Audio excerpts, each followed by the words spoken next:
Oh, God. Man. Okay. Hello, welcome to The Honest Wargamer. I'm your host, Rob, and it's a very exciting day. It's Monday, and I'm joined by not one, but two grots. Nathan Prescott. Hi, Nathan. Hello, hello. Hello, and Donal. Hello. How are you? Although I've just realised I've forgotten to change the overlay. I'm going to fix that in a second. Welcome to everyone on the Twitch chat. The Dreadwoods, Donal messaging himself, finally trolling your own self in the chat like you planned. Well done. Fire Drake, Mr. Kapowski. Arkian, thank you for being top of the bits board. And Arkian, this is for you. Oh, no, he's gone. Never mind. We're not going to do it. Hello to everyone. Welcome to us. Thanks for joining us. Thanks to everyone on Patreon and Twitch who subscribe and donate because you mean that you help us do the show. Yeah. So we've got a really exciting show for you. But first off, I'd like to know, Nathan, how are you? I'm great. Absolutely fantastic. Been assembling some GLOOMSPITE treasures. What treasures have you specifically been? I have assembled the Bad Moon Loon Shrine. Yeah. Which has taken me quite a bit of a chunk of the day to do. There's quite a load of bits and bobs on that. That was fun. And then I've done all the endless spells, which were a lot easier to stick together. So yeah, looking forward to getting my grubby mitts on a few other things as well. Yes, the Loon Shrine is great. Donal, how are you? I am amazing. Is that it? It's just amazing. Amazing. That is just it. Okay, good. I'm just enjoying the putting together the Loon King, which puts together really easily, so it wasn't actually that long. And then painting it is well beyond my technical skills. So just enjoying yourself. Oh, LLV, thank you so much. He's subbing only for JetCam. If you guys are watching the screen, you will see that obviously our new patent pending JetCam is live. Jet is. And if you do donate some bits and you want them to go directly to Jet, please do let us know with your little message. You right down there, Jet? Good. All right. Well, listen, I can't tell you. I'm a massive fan of both of you two individuals. Nathan, you're obviously hilarious and amazing. Donal, you're hilarious and amazing. We got to hang out and do some chatting the other day, which first time we've got to properly hang out, which I really enjoyed. So thank you. I'm well excited about talking to you two about Moon Clan. Sorry. Wait, do we call them that now? There's still some Moon Clan in there, definitely, yeah. We call them Moon Clan. Is that the plan? The Moon Clan. Well, the Moon Clan plan. The Moon Clan are still in the. Don't add one more clan to that, or we're down a dark road. Still within the GLOOMSPITE GITZ. And they're definitely still the best. Grots are always the best. And there in the chat is the Dreadwood saying, so Grot right now. That's great. Speckles, how you doing? Did you mean change the camera to Jet when Donal started talking? No. Although I've lost all my bloody words today. I can't speak English. 2 days of doing commentating on 40k will do it for you. And he's shooting again. He's using his guns. He hasn't moved since turn one. Pew, pew, pew, pew, pew. All right, so the hobby, you've both been building GLOOMSPITE stuff. Yeah. Is there anything you guys are both waiting to get your hands on over the next couple of weeks during the releases? I'm looking forward to the one that Donal's just been doing, actually, Scragrot. That's going to be my next project, I think, is going to be him. I think he looks great, and I like his rules a lot. As we mentioned last week, I think. Super excited. I'm really looking forward to the Snufflers. Like, they haven't gotten that much face time versus any of the big guys, but they're so cute. Yeah. like Grot's walking a dog. Yeah. All of the Squig stuff just looks fantastic. Oh. Yeah, really, really good. Yeah, it's an incredible release. It's not like those. Donal Dino, thank you for subscribing to bits while you're live on the air with us. I've just realised. Do you know what? Fuck! I forgot to start the recording for the podcast. Right, welcome to the Honest Wargamer. Everyone on podcast, Patreon's amazing. Please do that. Help do the show. And also everyone who donates bits, that's awesome. I'm talking to Donal Dino, the Grot terrorist himself, and also the OG Grot Nathan. There you go. Podcast started. There's 1,000 people on Twitch hanging out with us because we are the best Age of Sigmar show, apart from maybe Warhammer Weekly, or I really also like Halo Twitch. So if you get the chance to see those guys. Okay, cool. So you guys got to shout out. Who's your favourite AOS show? Nathan, Legend of the Painted Men. I already know. Moving on. Donal, who's yours? Just so excluding this one. Yeah, obviously. It's like what an egotistical fucking question that would be. I really like doing Darkness at the minute. Kind of man. catching up to the backlog there.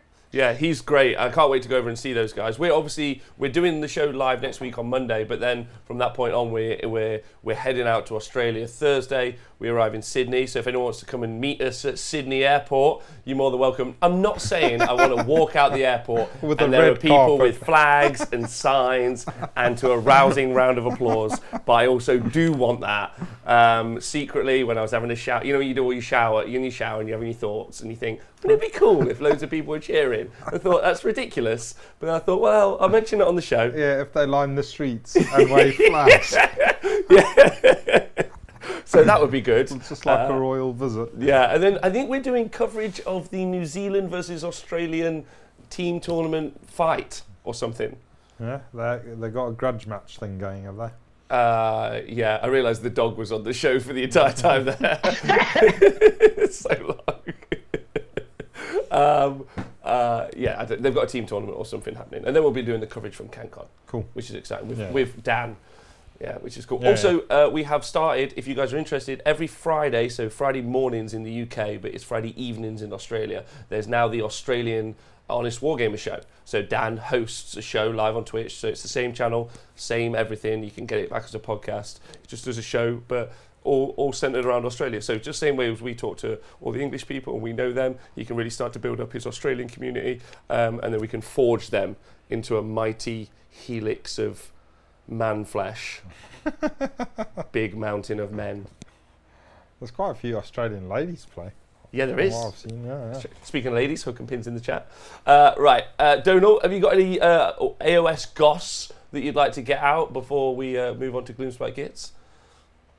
Have you seen the new Shadespire Mulligs coming out? That's the only thing I saw today on the community site.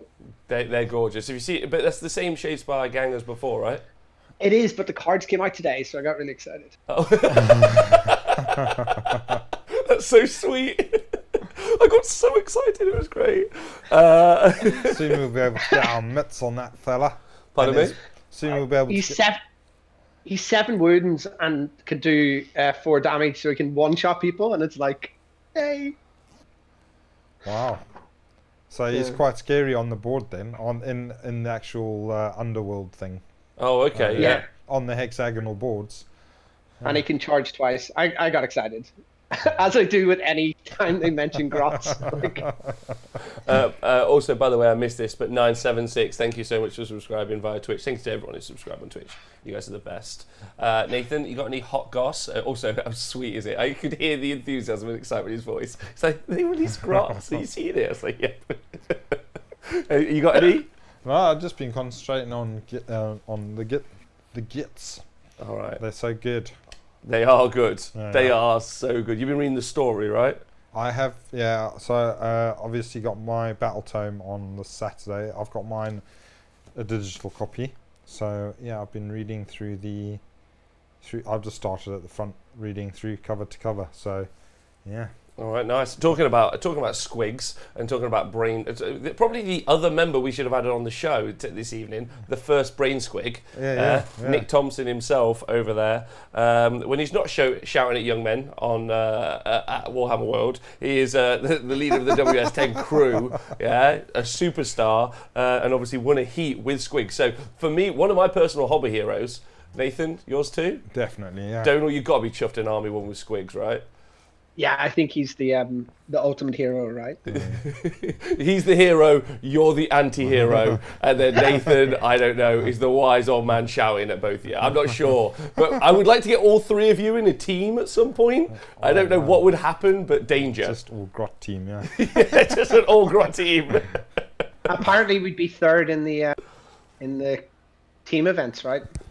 Wait, that's a great segue. Let's do that. Let's bite the bullet. I want to say hello to everyone on the chat. Obviously, Rifos has just subscribed on Twitch. Big shout out, thank you. Old Pete Humpage in the chat. He's not old. I messed that up and I've dug a hole. I won't try to get myself out of it. LLV, Tomlet, Tyrant James. Hello to absolutely everyone. Boulder Dash, thanks for being here. He hasn't subscribed. Thanks for subscribing in 5 minutes. Deadwater's got a question, Nath. What was Nathan's favourite Legends of the Painty Men? Oh man. So I first heard the first one. There were about 6 or 7 shows in, and I listened to the first one because Jonathan recommended it, and then I just sort of binge listened to all of them. I was crying. I think the best one is probably the one where they say Games Workshop should make the most overpowered army a bunch of clowns that are mooning the player that's playing them. Right. Yeah. And calling him an arsehole for playing an OP army. And It's not out yet. Yeah, but then the gamey type players would still play that, and just show them up because they're being mooned by their own army, and it's calling them a twat for playing the gamey army. It was great. Yeah. All right. Okay. Cool. I forgot what led us onto that because I was going. So yeah, we were talking about the team tournament. Yes, we were talking about team tournament. Also, Tyrant James subscribed for 2 months in a row, and he says ogres are the best, which I can't disagree with. But I think definitely Donal, the best at being ogres. That's about it. Are you going to disagree with ogres being the best? I mean, I don't think we need to rise to it. What's nice is you really keep your feelings in check, and almost no one knows how you feel about grants.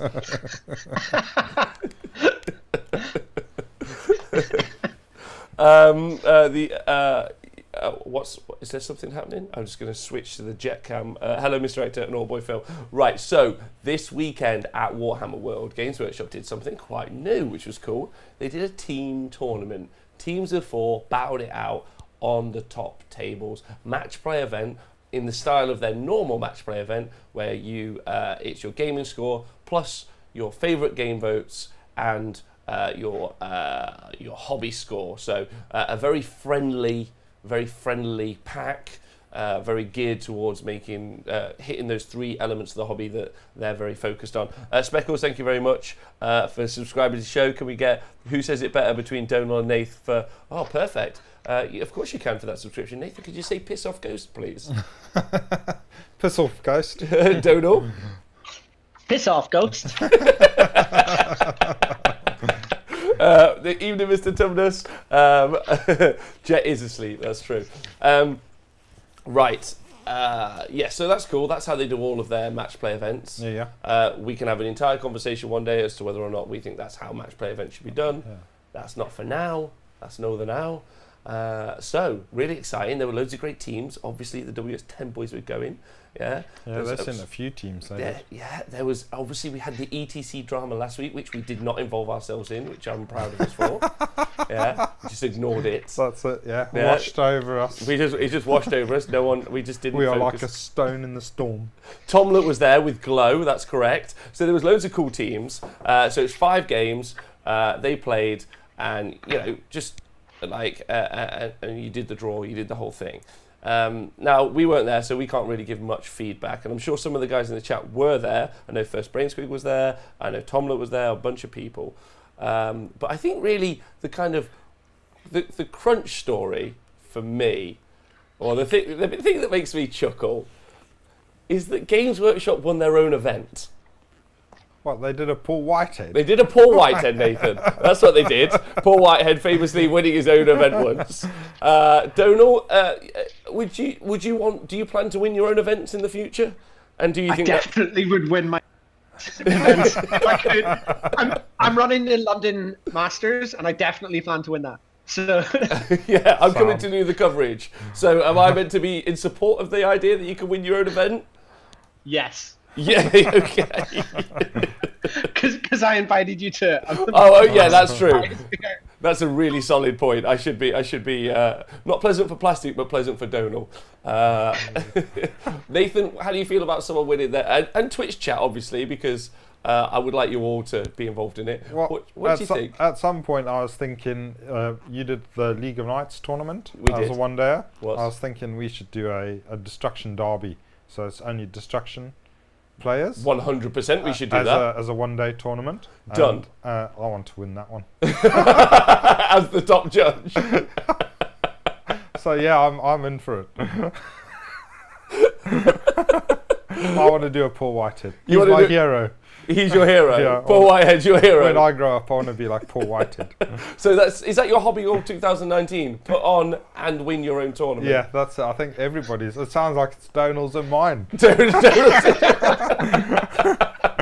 I know the WS10 boys are planning on putting some events on as well. Yeah, Also, AD Max in the chat. Big shout out to him. Sheffield Slaughter is going to be amazing. We're going and doing the coverage.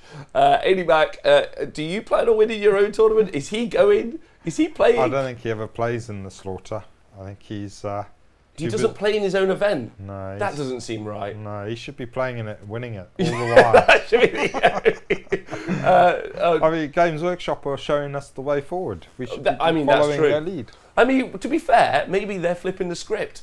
Traditionally, the people who run events don't enter their own events and win it. That generally tends to be what people do. But maybe we've all been We're doing it wrong. We've been doing it wrong. Set it up so that you make sure you win it. Yes, that's absolutely true. Mr. Tumnus has put, loved everything from the weekend coverage. Oh, thanks, Mr. Tumnus. Well done to the team. Yeah, those guys were great. Those guys were great. My 40k team this weekend. If you guys don't know, the Honest Wargamer covered a big 40k event called the Last Chance Open in Southport, which I found is not in the south, it's in the north. And it's awesome. It's like cold, skeggy, but that side of the country. And everyone sounds funny, but it was wicked time. You can watch it all back on YouTube, and those guys were wicked. Real fun. I had loads of fun.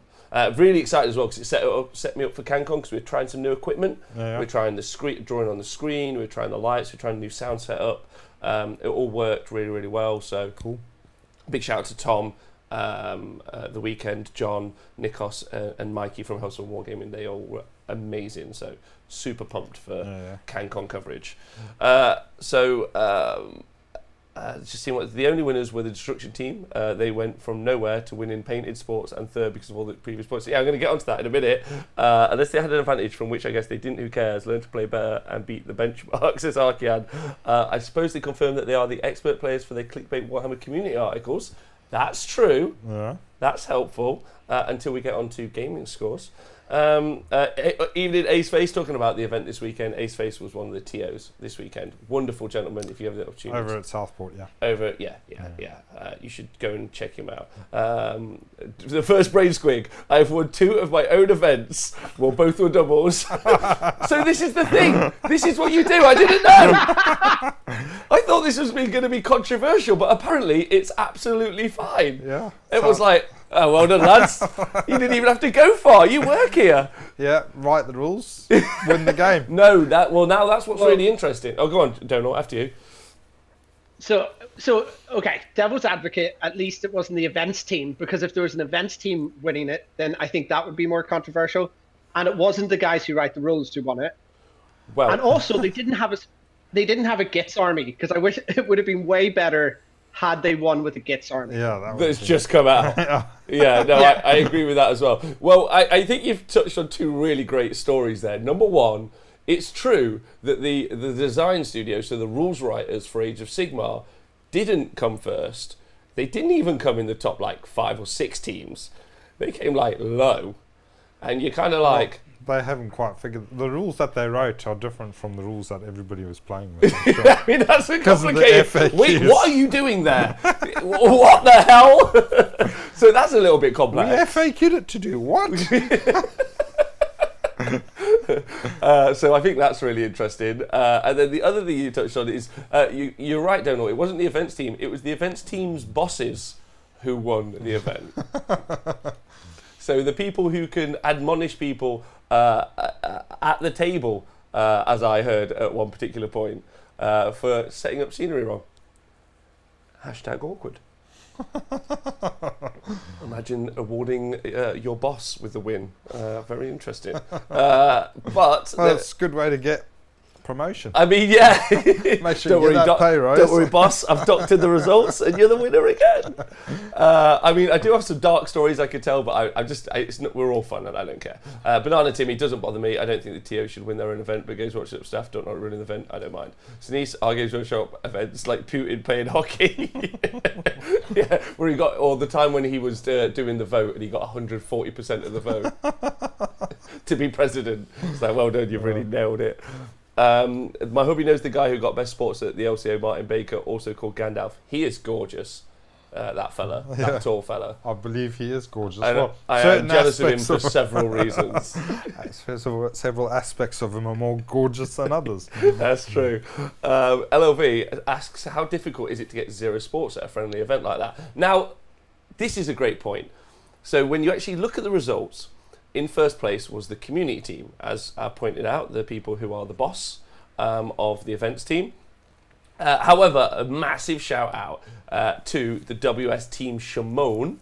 So the WS team came second, and I personally think you should just ignore the fact that the Games Workshop won their own event. So I just take them out of it because I don't think that counts. So the winners we can announce on the show was the WS10 team. Congratulations.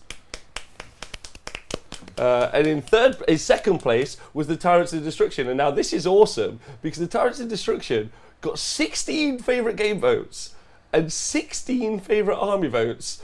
They only got 60 total gaming score, but that catapulted them up to 92 in total. Now, the WS10 guys also got 8 and 4, so they also got some pretty sporting, solid votes there as well. But 16 and 16, those guys They must be really top dudes. They must be the most toppest of dudes to play, right? Yeah, like Vincent van Gogh. They must be great. Donal, how do you feel about soft scores and catapulting you up to second place?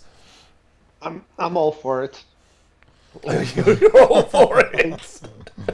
I mean, that's just incredible, though, right? They got 60 gaming points, so I don't know. I think they would have finished midway, like halfway through. It's just incredible, right? Yeah, it's just unreal. Like, it's just brilliant, and like those guys have just got to be the best. Yeah, they got to be solid dudes. So yeah, really, really solid dudes. That's right. They are great. We had a blast. So yeah, some people played them and said that they're amazing. Everyone's excited about seeing Jet on the telly, so I'm glad about that. But there was a couple of other stories from the weekend because I think the Tyrants. But number one, Tyrants of Destruction, like absolutely heroes. Like, just if you just turn up, rock it, and be that fun, you're my winner. Now talking about soft scores, Nathan. Yeah. And as I'm just going to make sure we go back to the screen here because I don't want to miss this out. As the current Throne of Skulls champion, which is the Age of Sigmar event that Games Workshop hold, which is based all on soft scores. Yeah. You remember that? The one I won. Yeah. So probably the award you can get for just being the best guy. Yeah. Right. So I'm holding the trophy just in case no one's aware. So current champion, current coolest and nicest guy at that tournament. How hard is it to get no favourite game votes? It's not because I get them all. Is my point. That's really where I'm going with this. Yeah, that fucking tournament. I played a load of my mates. They didn't even fucking give me any favourite game votes. Wankers. I must be really shit. You are terrible to play. So you're asking the wrong man. I don't fucking know. I just turn up and have a great time. Yeah, so like, but a lot of people don't know. I want because I want to ask you this as well. Obviously, over the past, I don't know, ever since you destroyed AOS 2.0 and they had to literally FAQ it so you couldn't break things anymore. Obviously, there's been a huge rise to fame for you in some ways, or infamy. Have you found that's affected your in-game relations with people? No, I don't think so. But then I've always been a troll on the table, so I never get any anyway. So you don't care?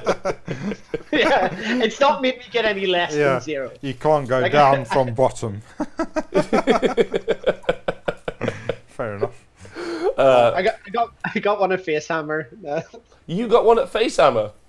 There you go. I think that's interesting. Doggo Treats for Jet.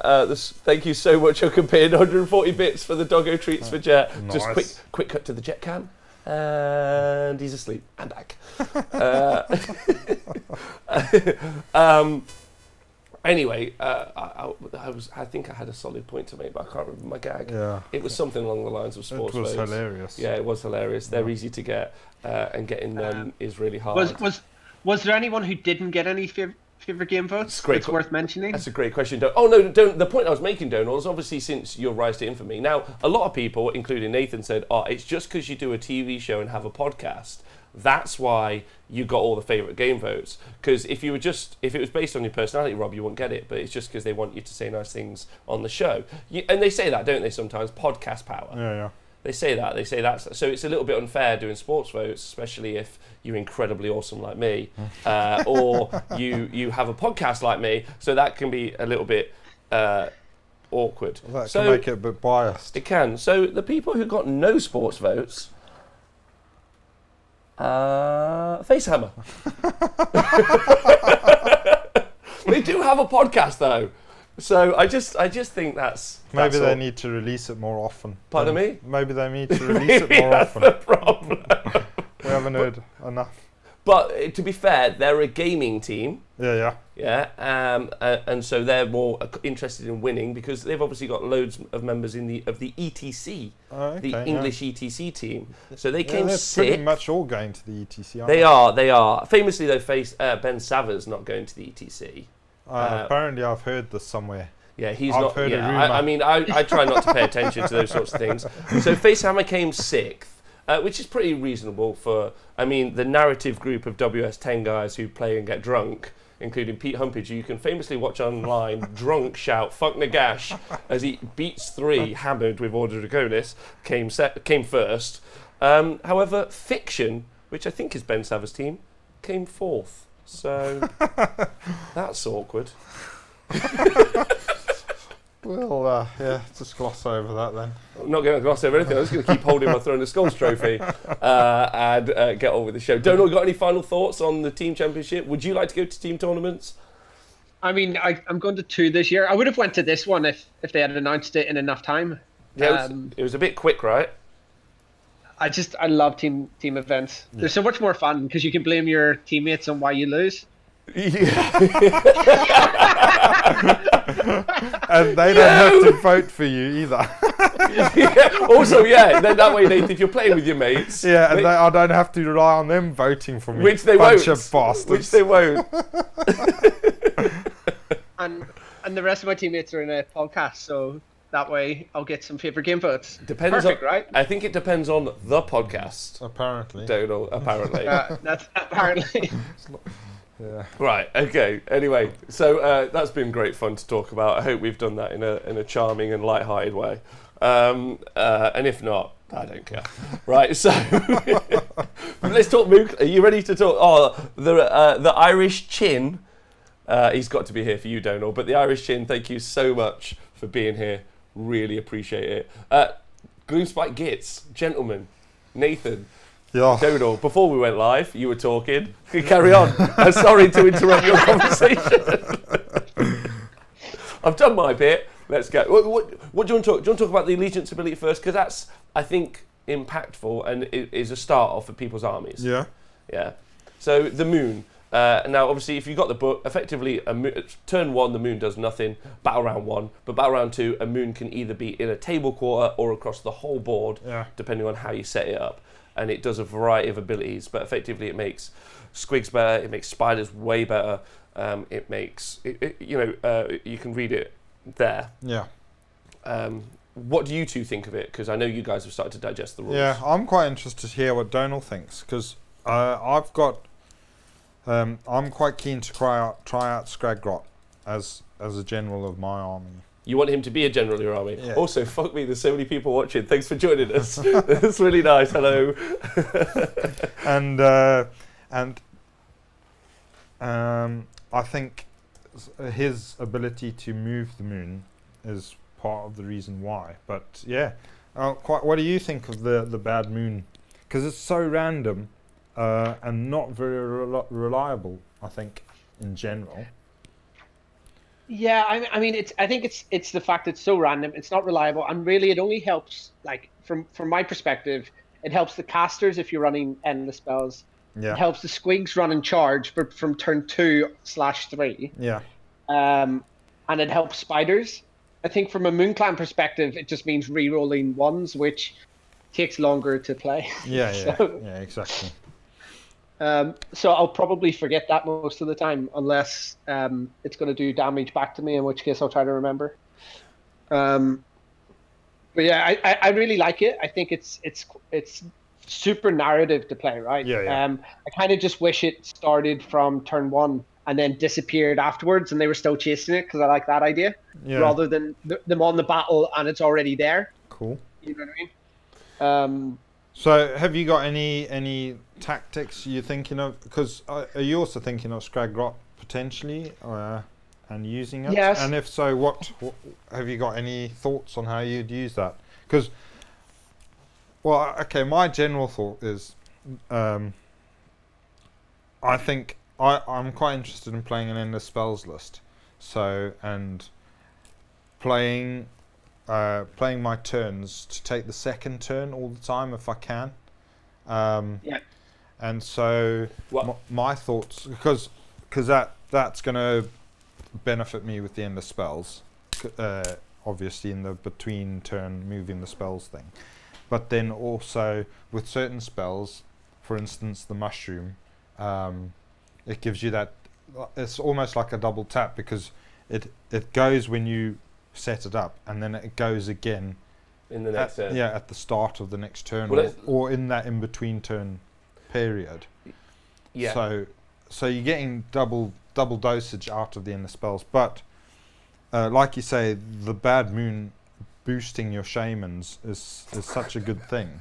I've been looking at potentially using Scrag just to turn 2, push it into the middle, so at least it's board wide for that turn 2, and then if it goes from there, it goes from there. But if you're running the endless spells, are you not just better putting the moon wherever your wizards are, so you get a turn 2, and then turn 3 potentially the whole board, yeah, and then you keep it on the board for turn 4, so you've got 3 turns of like +1 to cast. +1, -1, Yeah, I think it's bait, really. Like, I think the key part about it, like, is something like you guys have both said. I think it's something to not concentrate on, like, to know it's there, to know that it's going to happen. But like, and you could maybe try to push it and occur.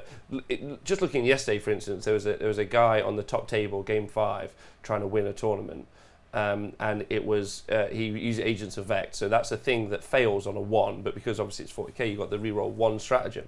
So it's a 1, but then it was followed by another 1. So 1 in 36 times, that's not going to work. And he used it twice every game, but that was about it. But it's going to fail, and even with the ability to automatically move something, sometimes you're not going to get it where you want it to go, because it's based on a dice roll, which is why I really like it. I think, like, so Bruce is saying in the chat, also, hello Brucey, and Hi Par and everyone in the chat. I think one of the key parts to take away from it is that it's not like Tzeentch dice, which was said before by, I think, by Nick.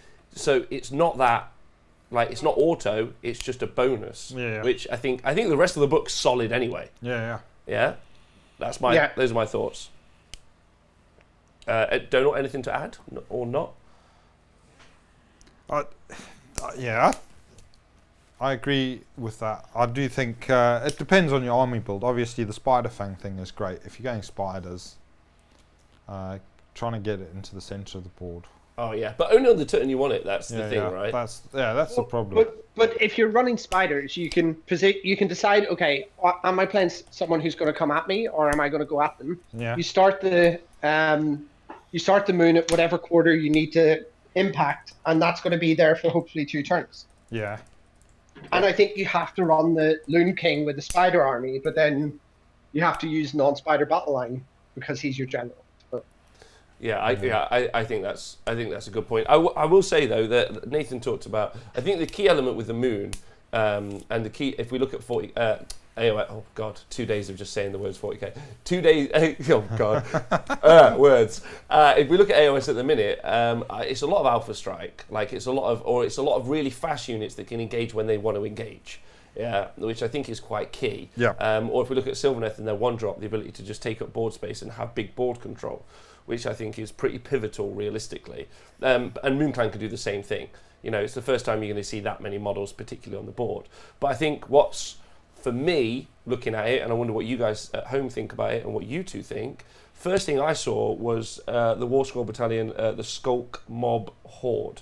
yeah, which is the 3 units of stabbers or shooters in any combination. So those are your 3 battle lines. By the way, I really like what Games Workshop have done here with the War Scroll battalions. They've kind of gone back to that Daughters of Cain thing, where it's smaller, but these are like actually useful. Dudade, thanks for the 50 bits to treat Nathan. Because sometimes War Scroll battalions, you'd just be like, okay, I don't want to include any of those units in my army, but the bonus is ridiculous, so I'm going to take it. Yeah. But this is 3 battle line units plus 3 Loon Smasher Fanatics, 3 units of the Loon Smasher Fanatics or Spore Splatters, and then probably gives you the best ability that you could want, which is the ability, because of the Loon Shrine, to roll a 4+ to get a unit back at half strength, get a better unit back at full strength. So I feel like this is going to be everyone's go-to. Like I looked at that battalion. The only thing is, I don't know if you want to run 3 units of Fanatics, because suddenly you've spent an awful lot of points, right? So I feel like the battalion actually is probably costing you an extra 120 or 140 points, because you're taking an extra unit of Fanatics that you maybe don't want. But a Fanatic's good enough? Like do they do the job? Me and Nathan made some videos today for Patreon, like with how Fanatics work and stuff, and they're pretty daunting, realistically. Like like a big unit of 15 obviously is what we were playing around with, but still a unit of 5 because of the strike first. Scary. Yeah. Do you think it is a tax, or do you think it's like an opportunity there? I think it does depend on how you want to play, on the build that you want to play with. And there's definitely a list with the 3 units of Fanatics and the 3 units of Grots. So in that case, you may as well look at spending the points on taking that, because you're basically getting an extra command point, an extra artifact, and the ability to bring back one of your Grot units at full strength. That's actually, yeah, good point. So, you know, for that, it is definitely worth its points, but it does depend on what you want to play with. Because as Donal said, if you are spending points on all the Fanatics, then it does mean that you're probably looking at not taking Mangler Squigs and stuff like that. I mean, who likes Squigs anyway? Let's be real. Yeah. So for me, I love it. Like, I think it's a great battalion, but it restricts the build so much that it's definitely, you're committed to that side of the fence, I guess. Yeah. And you guys think that the book has so many builds available? That's it. I think if you're going to do a Moon Clan build, if you're going to play the Gloomspite as a Moon Clan army, then I definitely think it's worth looking at that. Just like there's a couple of Spider Fang battalions, and if you're just looking at playing Spider Fang, you're probably going to look at those battalions. Yeah, that's the first place I jump to, because they're going to. I think it's even more nuanced though, right? Because it's more, if you're doing a Moon Clan Grot army, that's the go-to, because there's the whole Squiggleland, which we'll talk about soon. Yeah. Which is still Moon Clan. yeah, it's true. Definitely. Yeah. There's definitely a build there, and I think my first 3 to 4 lists that I worked on all included that battalion, just to reduce the drops, etc. And I think you can get a really good 3 to 4 drop list with it. Yeah. And if you're running the Loon King as a general, you can still have 2 wizards and be 1 drop. If you go for the bigger battalion as well, the whatever that upgrade is. Oh, when you turn it into the Moon Clan Scrap. Yes. Yeah. Oh wow. Yeah, that's cool. That is. Yeah. Yeah. Yeah, that's a good point. I just really like it because it helps you protect against Alpha Strike, because you can use that unit at 60. And you said it costs points. I don't want to labour this too much, but I do think it's something people are going to go to a lot. Yeah. Well, I mean, it does cost you points, but then if you think about it, you're saving half the cost of that. So half that unit of 60, because you're going to try and use it on a unit of 60 grots. So half of that unit extra basically is basically what you're getting. Yeah, so you're effectively not paying anything for it really. But have you guys had many games yet with the GITZ as practice? No, none yet. I've played 3 and I've never had a unit of Grots die to roll a 4 up. I mean, that's terrifying realistically. Like, that's probably I want to get units back. It's actually no, it's not a worry. It's not going to happen. But I think it could be like the moon, and you don't want to start chasing it. Yeah, but do you? I think Do you? Yeah. So you haven't lost, but are you still playing like uber defensive with the grots then, or are you just like fucking flinging them in there? That's valid point because I was doing like play testing before my game on Wednesday. Yeah. And I probably haven't changed my play style. Yeah. And I think if you're going for the endless spells, and I'm going to cast Hand of Gork with a unit of 60 with 15 fanatics, and then I'm hoping to get that unit of 60 back in my turn 2. I think that's probably there's potential there in terms of a list that can just block up even flyers with a unit of 60 grots. Yeah. I don't think Games Workshop like necessarily. I mean this in the nicest way. Like we talked about this last week. Like there are very few units that go up to 60. Like I mean the unit of 30 Grimgrass Reapers on those 30, they're on 32 or 40 mil bases. 32s. 32s. That's a lot of board space that they can take up when they want to take it up. But 60 is just a huge amount of board control to be able to put out there. To be able to put out there with Hand of Gork with no restrictions. And then them eventually die and then recycle them back, and then obviously you can take the command trait so it's on 2 4+. I think that's that. I know it seems like a really obvious build, but I think that's where people will go first. It's just worth talking about whether or not you think it's a trap before people start painting 180 grots. I think that's the key. Do you think it's solid or do you think it's a mistake? I think it is solid. I think you will see it because I think already a lot of people have got 120 grots. You're probably only going to have the 160 and then a couple of 20s or something like that, or maybe. Just don't kill that last grot who's just stood there. Yeah, of the 60. It's just quite hard to do, and they do tend to run away quite once you get going at them. So actually, I think that's why if you go with the 60 grots that try to teleport with the 15 fanatics. 5 or 10 fanatics, maybe you go with 15, although that's a lot of points, and then you have the Loon King with the mushroom endless spell, and so you're hitting the mushrooms hitting your unit, but you don't really care because the enemy has to come to you to try to kill the unit of grots, and your aim is just for them to come back. I definitely think there's a play style that's ultimate trolling that I obviously love. It's not as debuffy, so my opponent thinks they're doing more than when they're -3, but actually they're not doing as much. Because however many grots they kill, they haven't killed them. That's great. That's even better. It's the worst. It's the worst. And Nathan, we did again. We were doing some tutorial videos, like I was saying, Patreon earlier, and we were doing the toe grenade. So this is the mushroom spell. Donal, thank you so much for donating 150 bits for the grot terrorist that is Donal. It's just so good. And also, do you know what really upset me? I wasn't even mad that it was doing all those mortal wounds because it was a giant mushroom and it looked amazing. Like, I wasn't mad. And maybe I'm more mad that I wasn't mad. I was like, this looks great. Look at that giant mushroom spell. Oh, wait. 27 mortal wounds. Cheers, Nath. I've loved that. It's really good because once your opponent knows that you can surround them with 60 grots and unleash a rampaging horde of fanatics into them, they're going to be like bunching up and building screens, making castles, trying to have stuff that can die to the fanatics, and they can retaliate. But then instead of teleporting the 60 grots, you just teleport the shaman and throw that mushroom right into the middle of his castle. It's just like...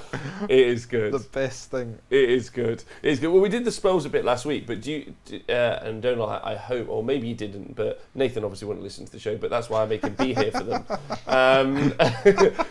Do you think the spells are worth... the endless spells are worth touching on again? Do you think that's so key to the army, or would you like to focus on something else? I listened to the show and I got super excited about the mushroom, and it's now on my list for at least the next event that I'm going to, if not the next 2. It's devastating. Like its range is so good and it looks amazing.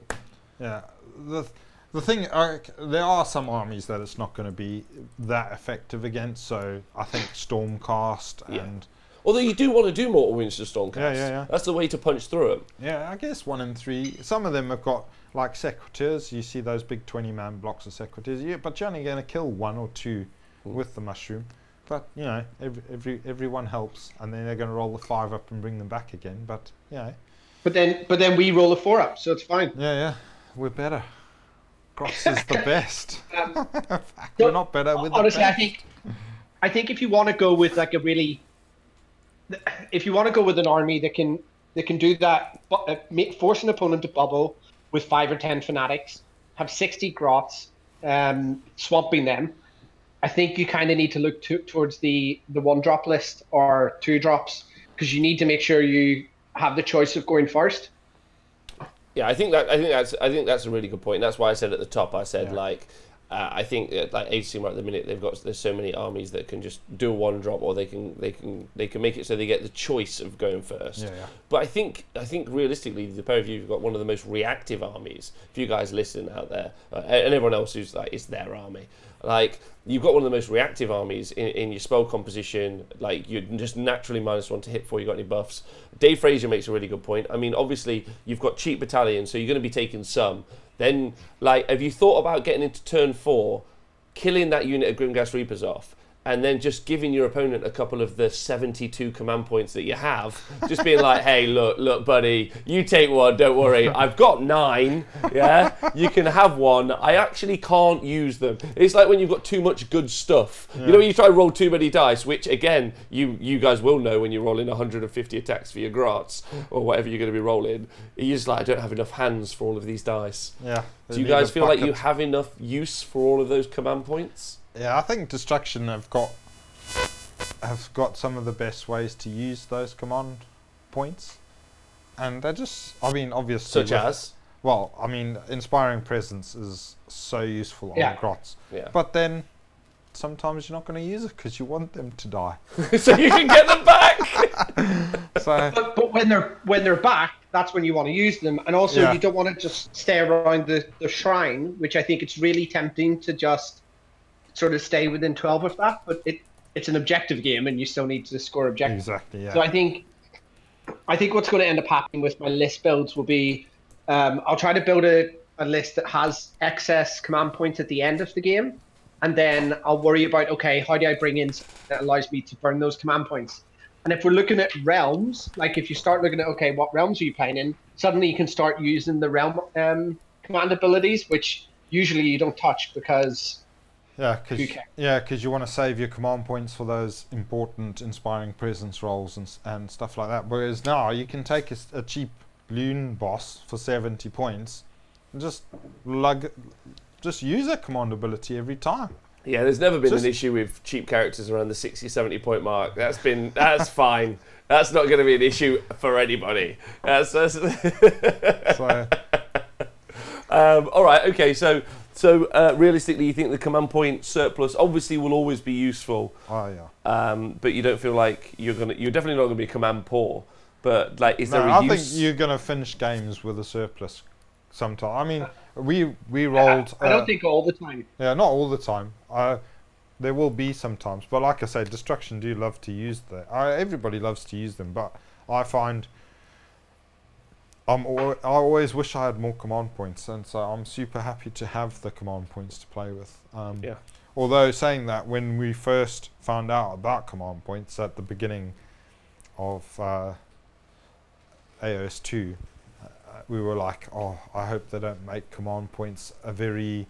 Yeah, I do remember you saying that. Specifically, that was your line. Yeah, it was. I was hoping that they would remain a rare resource. But now I'm quite happy that they are a rare resource for everybody else but me. It's never been true. You literally banged on about that for weeks. You did. And now the one army that can generate more CP than anybody else, and you're like, actually, no, do you know what? It's really fine. Yeah, there's no issues. Every unit runs 6, is immune to battle shock, and I'll reroll every charge. That's before I use my actual command abilities. So do you think maybe that's a good kickoff to look at some of the command abilities that you might actually spend those CP on, or do you think, where do you want to go with that next? Yeah, Because yeah. you guys have looked at it just as much as I have. Like, I'm interested where your brains have gone and what you think's solid.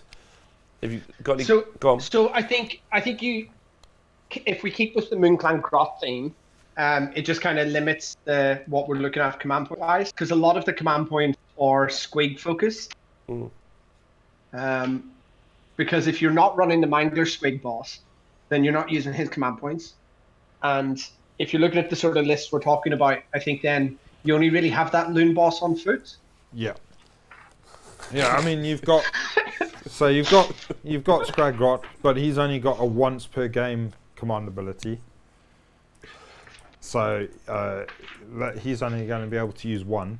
But then, like you said, the realms. Once you start playing in the realms, and they all come with a command trait, a command ability that you can use. Yes, I know. It's going to be freaking great. Donal just donated 50 bits as well for your CP fund, Nathan. Yeah, powering you up. So the Loon King, he's got his command ability, right? Yeah. Once per battle. And the Loon King's obviously got that ridiculous Damoon on a stick. By the way, I know you guys are both going to chuckle because you're both a pair of trolls. Every time you say Damoon on a stick to your opponent, and I'm going to be like, yeah, sure, mortal wounds forever. This is great. But do you think you're going to take Scragrot? Yes. Yeah. I'm definitely going to be running at least. Yeah, I think my startup list is going to be using Scragrot. Are you going to use him, Donal? Yeah, I will do it. What is it that attracts you to him? Obviously, ignoring Damoon on a stick. He's a Grot with 6 wounds, and that's amazing. That is true. That is true. But I'd pay 220 points for that fact. Just for that. Yeah. Just for that. Yeah. He's a really woundful Grot, and he's got this 4-up after damage shape thing. It's freaking great. Yeah.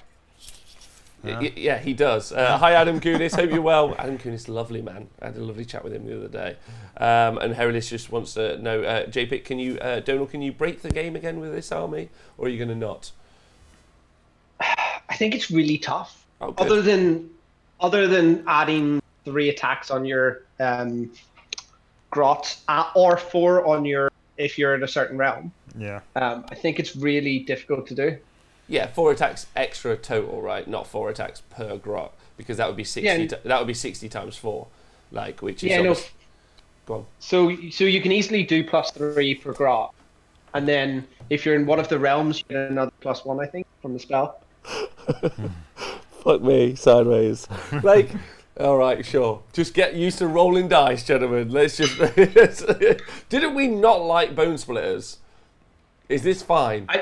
I don't think people will run it though for that reason. Exactly. Yeah. I do think they're still hitting on 4s or 5. Like they're not going to do that much, and it's just going to be a lot of dice and really upsetting. I think. Hi, Coolaroo. It's going to be a lot. It's going to be a lot.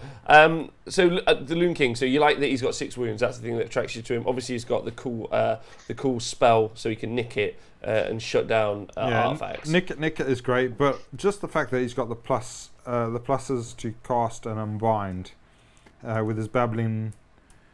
With his what gives you the pluses? He gets +1, doesn't he? Yeah, he's got a stick. The one that gives him the 4-up, the one that gives him the 4-up save gives him the. So it's his crown. Yeah. So add 1 to casting and unbinding, and he gets the 4-up. So that's the Loon King's crown, and he's got 2 casting and 2 unbinding attempts. Yeah. So all of those. I pasted a list in the chat which doesn't come up very well, but I think that's the list that we've been talking about. So Scragrot, the Loon King, Madcap Shaman, another Madcap Shaman, 40 stabbers, another 40 stabbers, another 20 stabbers. Then you go for it. You got it. Then 10 Loon Smashes, 2 units of 5 Sport Splatters, the Skulk Mob Horde, the Moonclan Scrap, and then the Mighty Mushroom Geminids and Skull Tide. Yeah, Nathan was using Skull Tide earlier as well. Skull Tide is Spider Wall. You guys may know it as. Yeah, one of my favourite spells. That is definitely. Oh. Not 100% sure this is legal, by the way. Someone might correct us. I think it might need snufflers in there, but I think that's why I don't think you can fit in 15 fanatics and do the stuff that we're talking about and have enough wizards. Yeah, and also the fact that you can. Nick's saying in the chat here, 2 unbinds is great for pendulum. Yeah, that's actually just crazy good. Yeah, so he's good. So Scragrot's really solid. Yeah, really worthwhile. But do you know, in taking him, do you mean, does that mean that you're not now taking Squigs? Does this mean is he a good on his own, or do you really need to like add and bonus him up with the kind of the git part of it? Grot part of it. He's really good with the grots, but then he has got the Loom Boss keyword. So if you do want to take Squig herds, they're still battle line with him. So it still works. Yeah. So you could take a big unit of Squig herds. Okay. If you're wanting to try and buff them. All right. I think if you're doing that, you end up losing. So that's what I meant by if you go down the skull code more mob. Yeah, well, that's battalion. If you want Squigs, you just can't fit it in. Yeah. Which is why this book is so good, because you end up not having everything, and you kind of have to pick one direction. Yeah, because then you're not. Yeah, exactly. You're not going to be playing the endless spells and mob rule. You're going to be playing a Squig army instead. So. Okay. So then start looking at. No, I like that. I love that there's some internal balance. Yeah. You can't fit in all the punch necessarily. I'm not saying that the grot part of it doesn't, but you can't put in all the punch of, let's say, Squigs, because they seem like they're punchy, but at the same time have the tankiness of all the bodies on the board. So that seems like a really fair and a solid balance. I like that. That seems decent. On paper, it seems like a very, very strong book. It seems that way, and I don't want to get lost in just because I absolutely love the faction. I'm like, whoa, let's calm that down a little bit. But yeah, he seems great, particularly. What do you guys think of the Gobblepalooza? I love the models. Mm-hmm. Ooh, okay. Tentative. I think it's really difficult to fit them in to a competitive build. If you're doing a narrative, I definitely include them because they're amazing looking. Yeah. But just they're so Moonclan/Moonclan Grot heavy, and if you're trying to do that, say 1-drop, or you're trying to keep things low, the spells are such short range that the wizards actually don't do much for the first 2 turns other than dispel. I don't really think they have much or cast endless spells. Yeah. So I think they're quite expensive.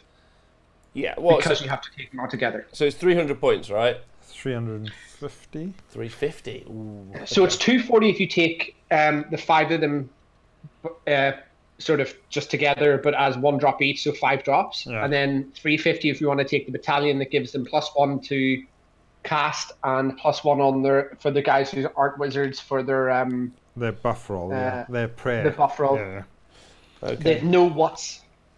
Yeah, the what's roll. Yeah, the know what's roll. I like these, to be honest, and you do get 2 wizards out of it. But if you compare it to the Loon King, who's 220, and he's already got 2 casting value. He's already got 2 levels of casting. Yeah. So you are paying more. You do have more wounds. Which is quite nice, and I liked all the various buffs, but I think you're probably both right, realistically. I think they're super cool though. Yeah. I'm definitely going to try them out on a list, because I do. I think if you're going to go with a list where you're not relying on battalions, and then you stop worrying about the number of drops. Yeah. Then maybe that list where you don't take the battalion, but even so, the battalion. So it's 90. So they're 240, so it's 110 points, isn't it, that battalion? Yeah. So you're getting command point and an artifact again. But again, command points are not...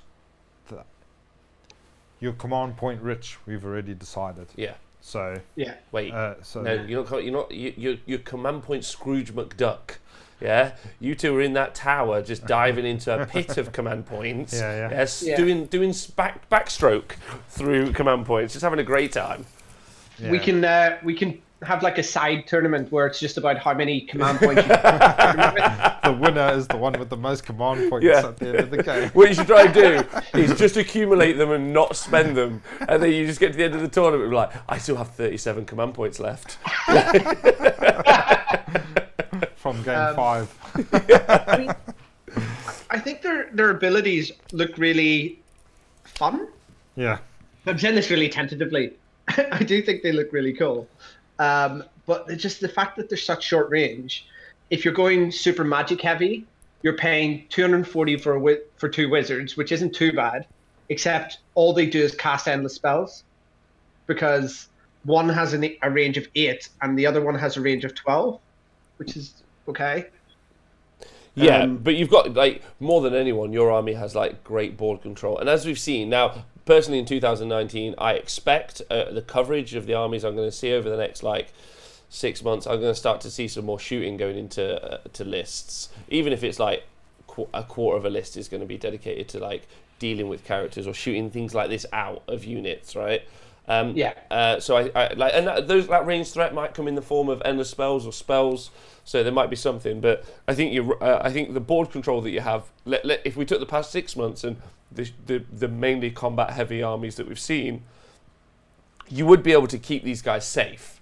I think you'd be able to, like, create lines and screens enough that you could keep these guys safe. If you wanted to, but I think you're right. I think that they're quite fragile in what's coming in the next 6 months, in my opinion, in match play. But that's only if that trend is correct. If not, then it's fine. Yeah. Well, if they were super competitive and everybody was taking them, then I think we'd shooting. I still think we'll see shooting because all our other heroes aren't that much more resilient. Yeah. Yeah. In the Moon Clan section. But they won't be targeting the Gobblepalooza for the reasons that they don't add that much. So they're not high on the priority list because they don't do loads. That's a really solid point as well. That's really good. Just want to talk to everyone in the chat. Thanks everyone for joining us. You guys are amazing. Also, people watching on YouTube and Facebook, I think.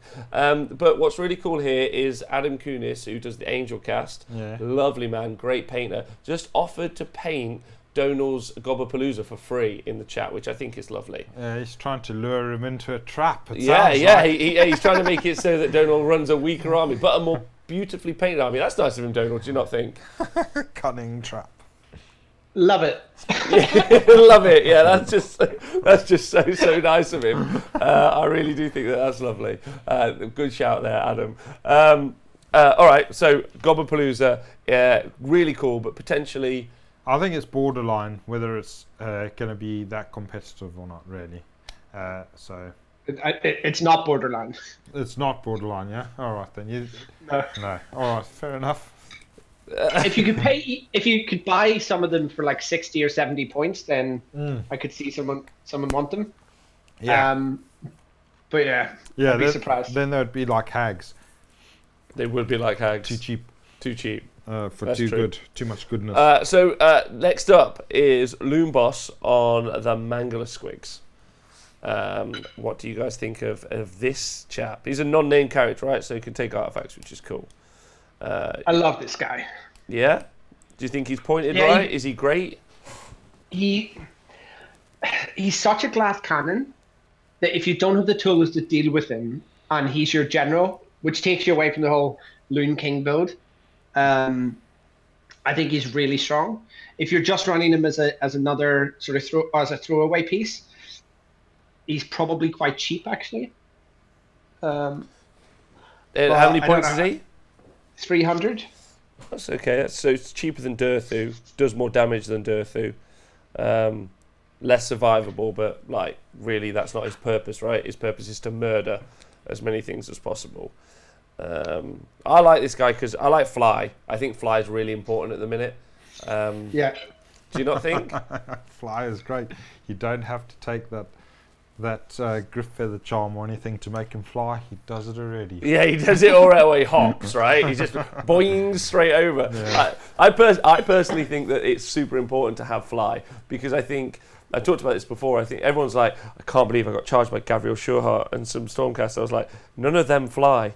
how did you get charged by them? Like, which is why Reapers are an issue and Eels are an issue, because they fly. Yeah. So I'm terrified of this guy, especially because you can hide him behind your own troops again and fly over your own troops, and that is, I think, super powerful. That's what triggers me, and that's what I love about my Kadai Fireborn.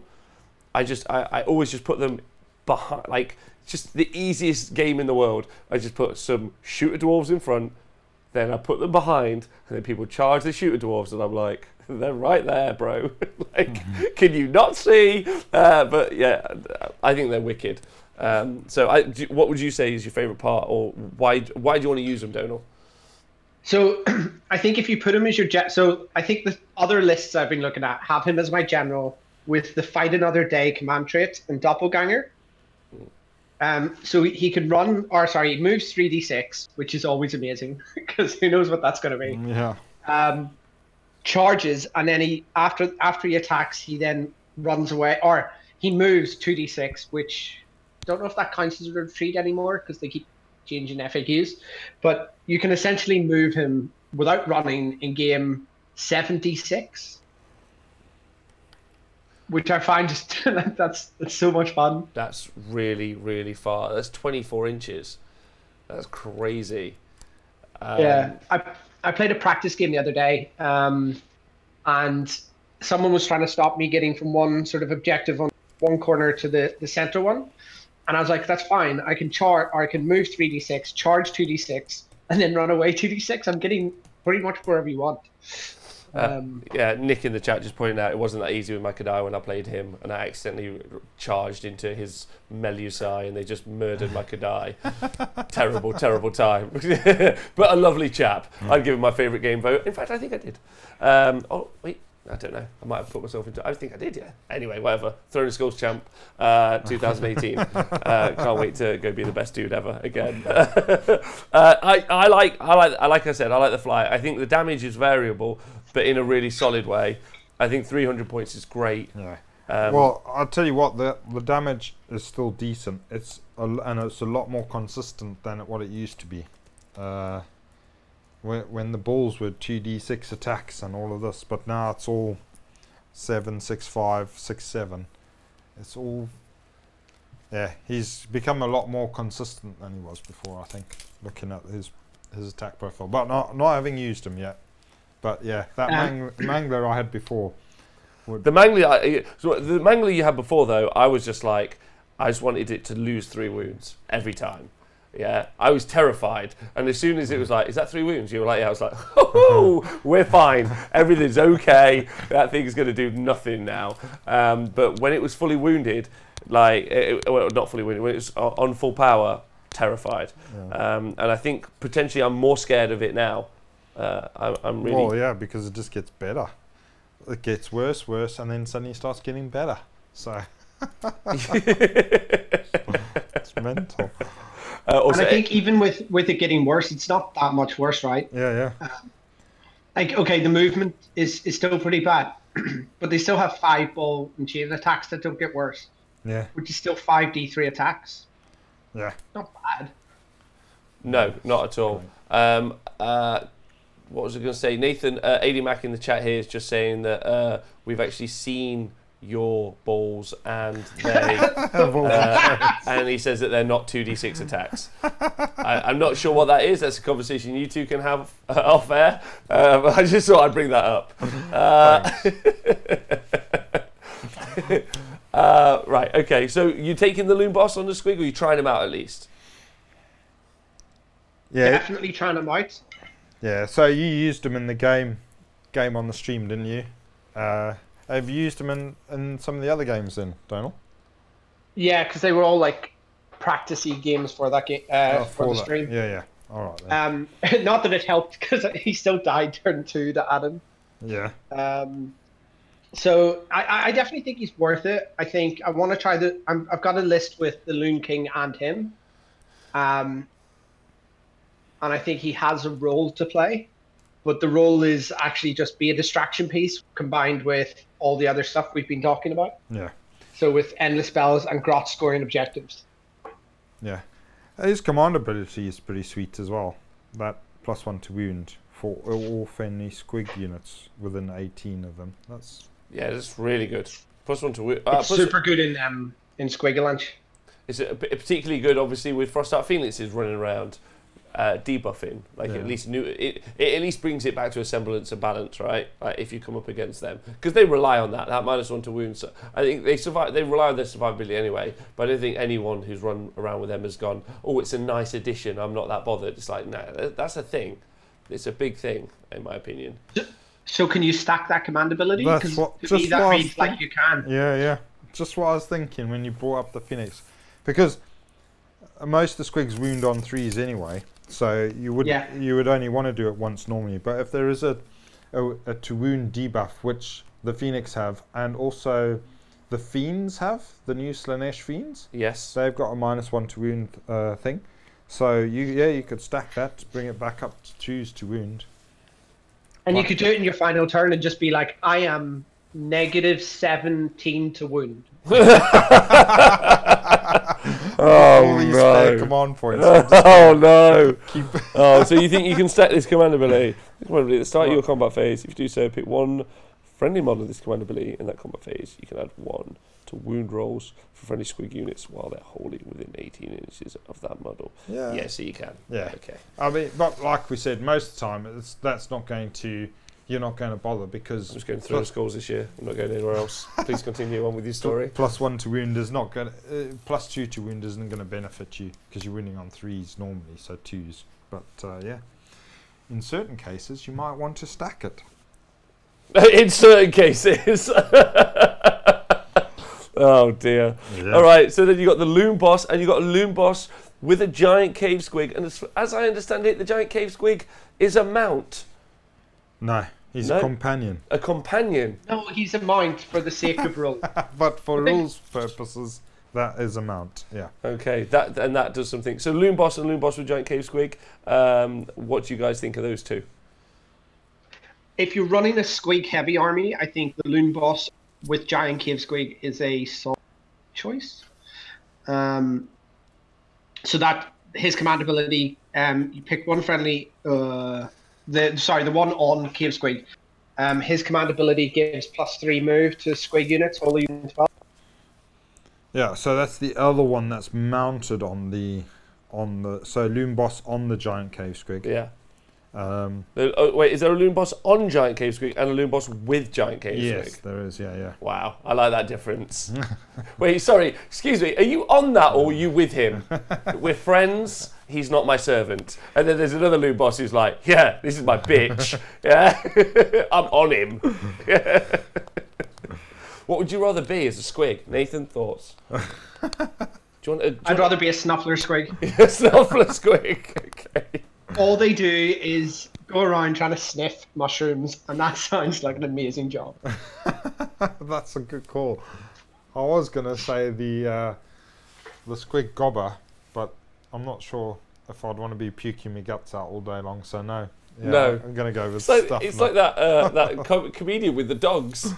Oh yeah. It's just like you got a group of baby squigs, and then you're eyeing them, and you're like, okay, you guys, you're gonna go sniff for mushrooms, and those squigs are like, yes, I'm gonna go sniff for mushrooms. Then there's another one that's like, we're gonna feed you up, you're gonna get really strong, we're gonna attach you to another giant squig, and we're gonna throw you at the enemy, and they're like, yes. And then they get a load of them, and they go, you little fellas, we're just gonna herd you together and just poke you and hope you die.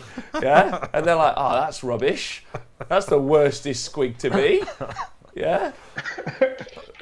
Surely that's the worstest squig.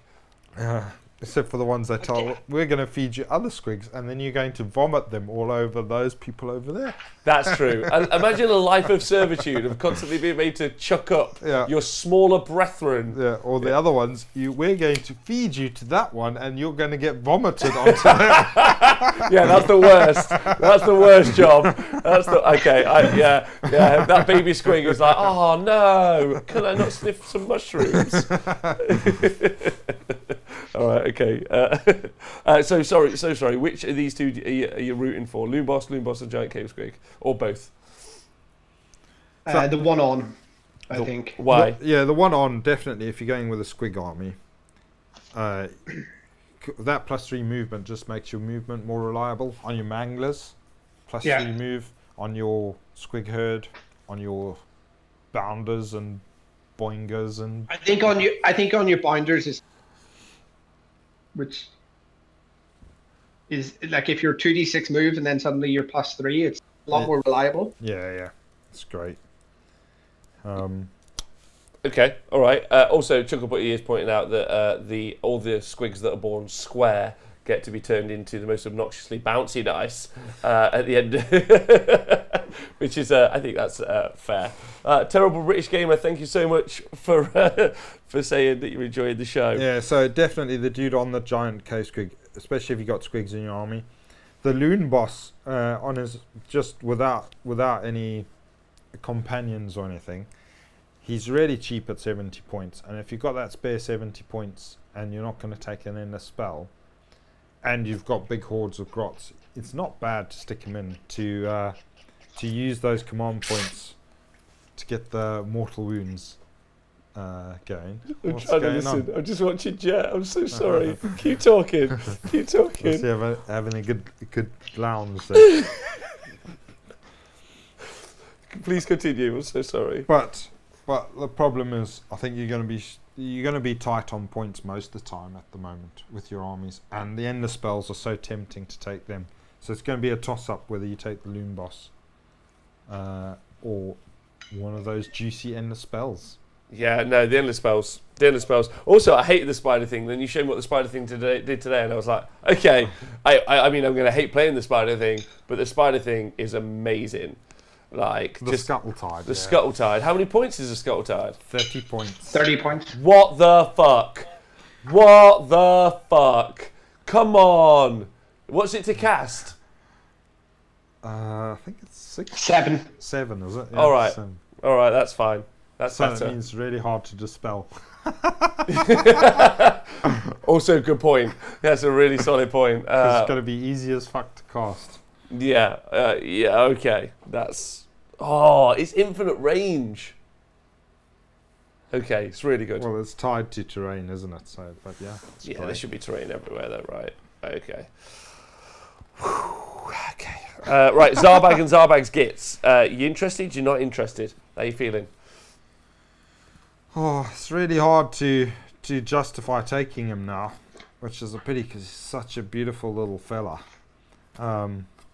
And his spell is quite funny, although it is not very useful. It's the most situational spell in the game. Yeah, I think even more so in a GITZ list versus a destruction list. Yeah. Yeah, because you lose that rampaging destroyer's role as well, don't you? So, yeah.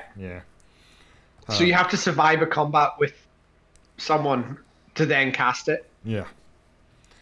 Or else use like a portal or something. Just seems, Yeah, no. It's too much. I think he's useful for the on a 2+ add 2 to the casting roll since we lost that. On the other hand, you're still having to pay for 160 points for him, and his unit just doesn't add that much in the game. No. Yeah, the GITZ, they're a little cheap chaff unit, or a little unit that can sit at the back scoring on an objective, I guess, but they don't really do anything. That other units you're going to want your Snuffler Squigs and other small units, aren't you, rather than a bunch of GITZ. All right. Okay, fair enough. So talking about those, before, instead of just going through it, what are you two both like? Pick a unit each you're excited about and why, and then we'll go cover those. We'll go see what we think about them. Donal, what's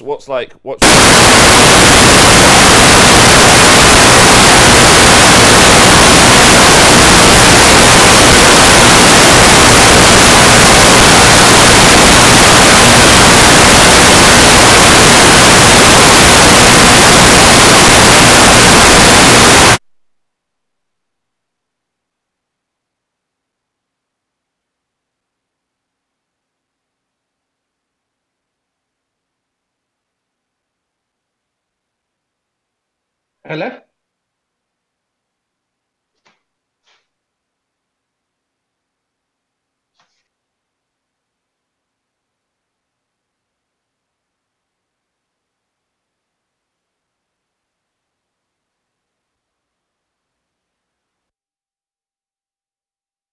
There we go. We should be back. Big apologies, obviously, to everyone there.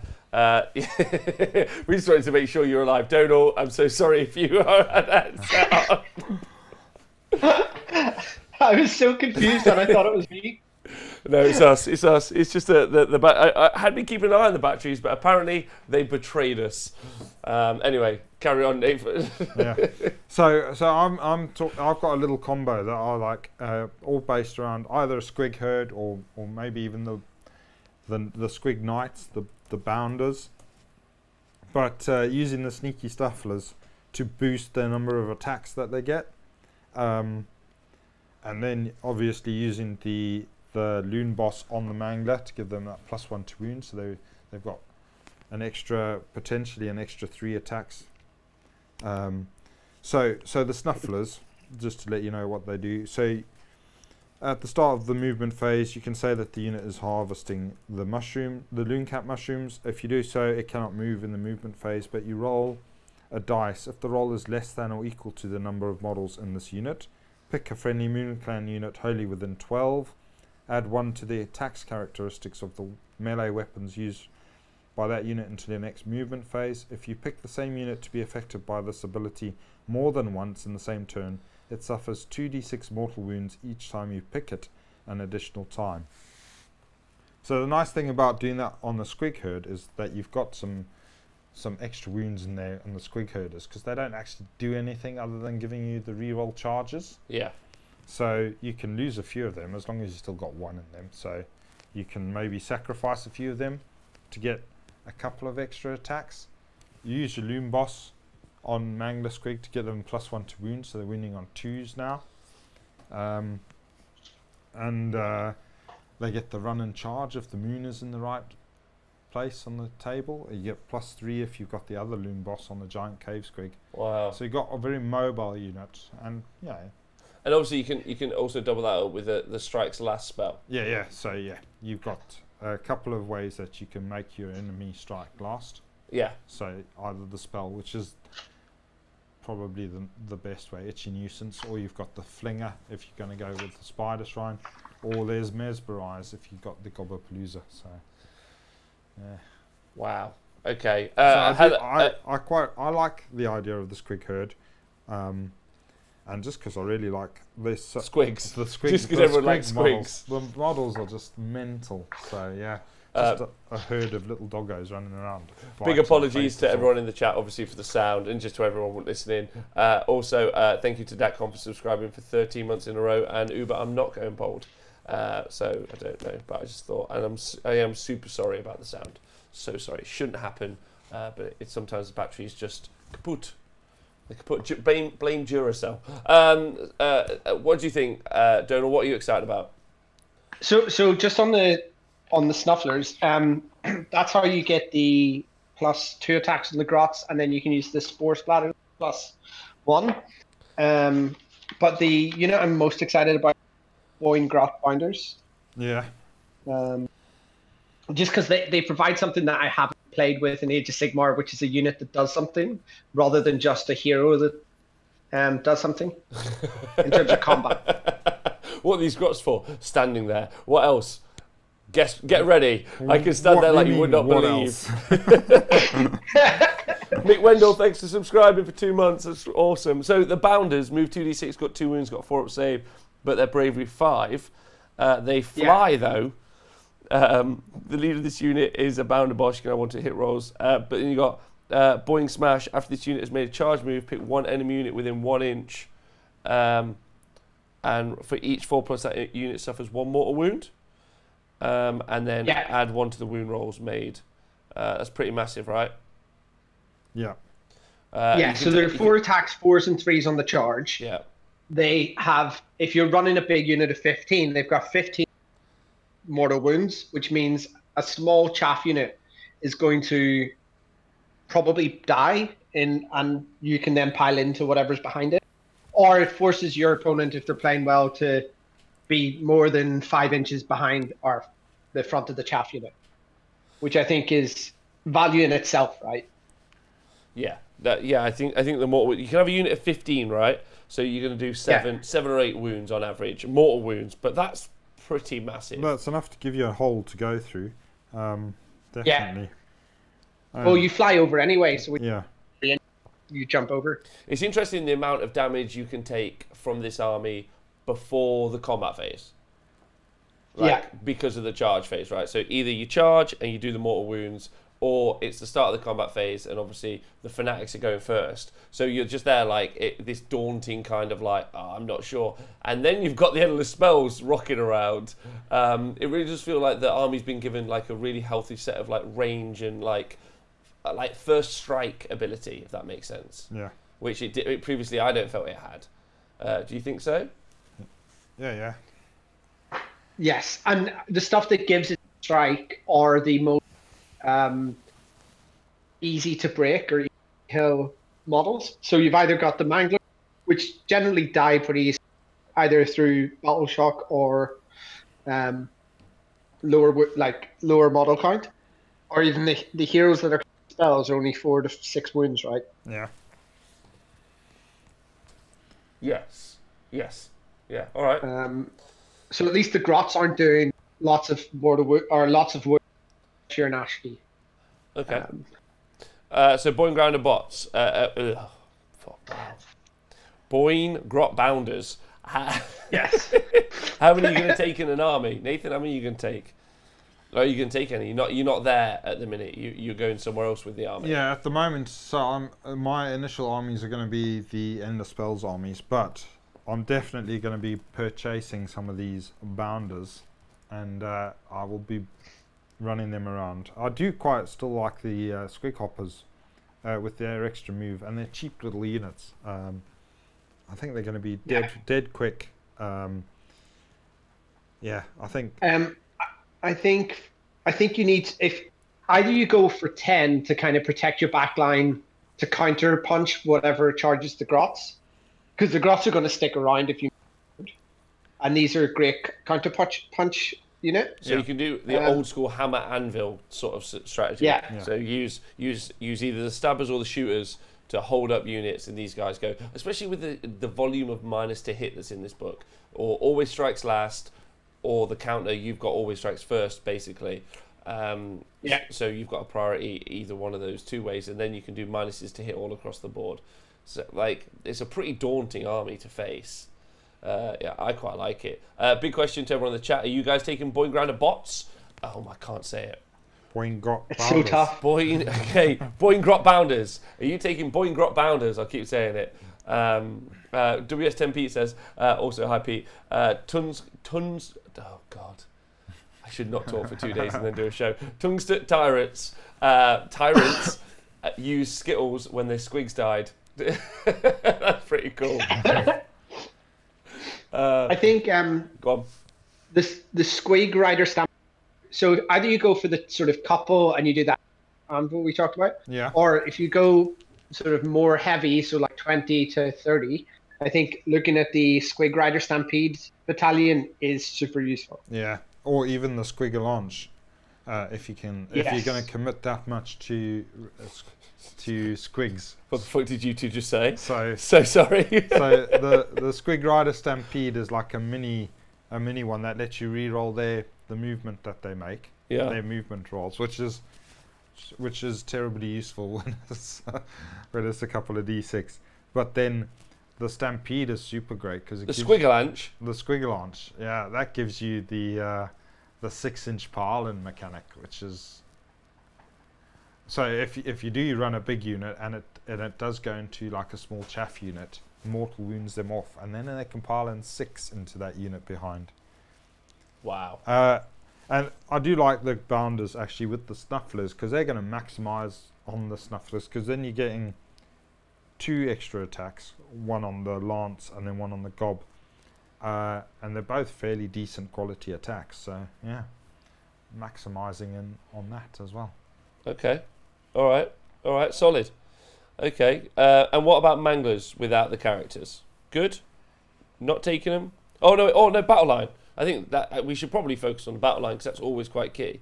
Because my brain, like, I don't know, maybe it's a min-max thing, maybe it's just like because I haven't like had the time with it that you guys have had, because obviously I've been working all weekend. like my brain immediately goes to 2 units of 60 groks, that formation, some endless spells. That's my initial straight off the bat. Yeah, I Like, mean, that you know, solid battle line, isn't it? Yeah. If you want to just swamp the board and then just then you've got enough points left over to put in something that's a bit of a threat. But if you're going to go with the squig heavy army, like we're talking about the squig launch type thing, you have got some of the cheapest battle line ever, because if your general is riding a squig basically, yeah. then the herders become battle line, and they're only 70 points. Wow. So you can do the old marauder thing. Yeah, so you can just go with 210 points. That's your battle line covered. Now just fill it with whatever you fancy. Just pure spiders. Yeah. Yeah. All right. Well, you're going to go with squigs, aren't you? You're going to just load up on probably a couple of heroes on manglers and then a couple of manglers. So you're facing 4 mangler squigs and then loads of boinging squigs and yeah. Boingrot bounders. Yeah. We've got it. Boingrot bounders. All right. Would you agree with that sentiment, Donal? Yeah, I think I'd be so tempted to just go super squig heavy. I think I'm excited by that. Yeah. Okay. Well, I'm tempted to go spider heavy, and I also I've still got this little hope in my heart that I can do Troggoths. And speaking of that, Speckles in the chat has asked, do you think there's a full Troggoth army in there? And then AD Mac, who runs the Sheffield Slaughter, is a babe, has said, I fancy some of that, pal. So he reckons that there might be a list in there that could do that, so we could talk about that as we go forward. But which of the two... What does AD Mac think? I'd love to see what his Troggoth. Yeah, me too. It'd be cool. Stabbers and shooters. What am I taking and why? I'm new to Moon Clan, and I fancy myself some of the grots. What am I building? Because it's a big commitment for painting and building, really. I mean, they're quite easy to build, but what am I building and why am I building them? You're my experts. Yeah. I think stabbers with swords and boards, always and every. Why? Yeah, if you have to pick one, I mean, I'm not saying you do. I'm just saying, there's a group of people out there. They're because you build 60, right? So that can be 2 units of 3 units of 20, and then you build another unit of 60, and now could be 2 blobs of 60, and then one. Do you know what I mean? Yeah, I think if you're the first unit you build is definitely going to be with shields and then the stabbers as opposed to the spears. Yeah. And I think you build up your first 60 to be them, and then you can maybe look at maybe some of the bow and arrow guys, but it's really hard to justify them, or it's just having the range. Well, it's hard to justify bow and arrows. Yeah. It's because of the 300. You just they were ineffective. They had shields. They hid underneath it, or you're just not good at archery. That's it. Yeah. We saw them, lads. Them arrows just keep falling off.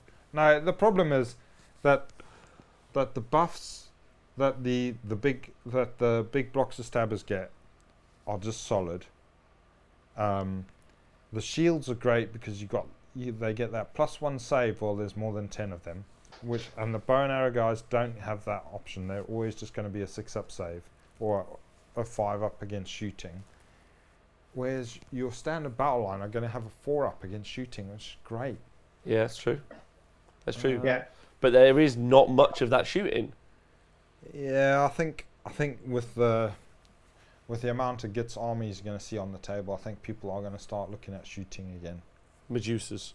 Yeah, then the shields don't work against that. So. Yeah. Okay.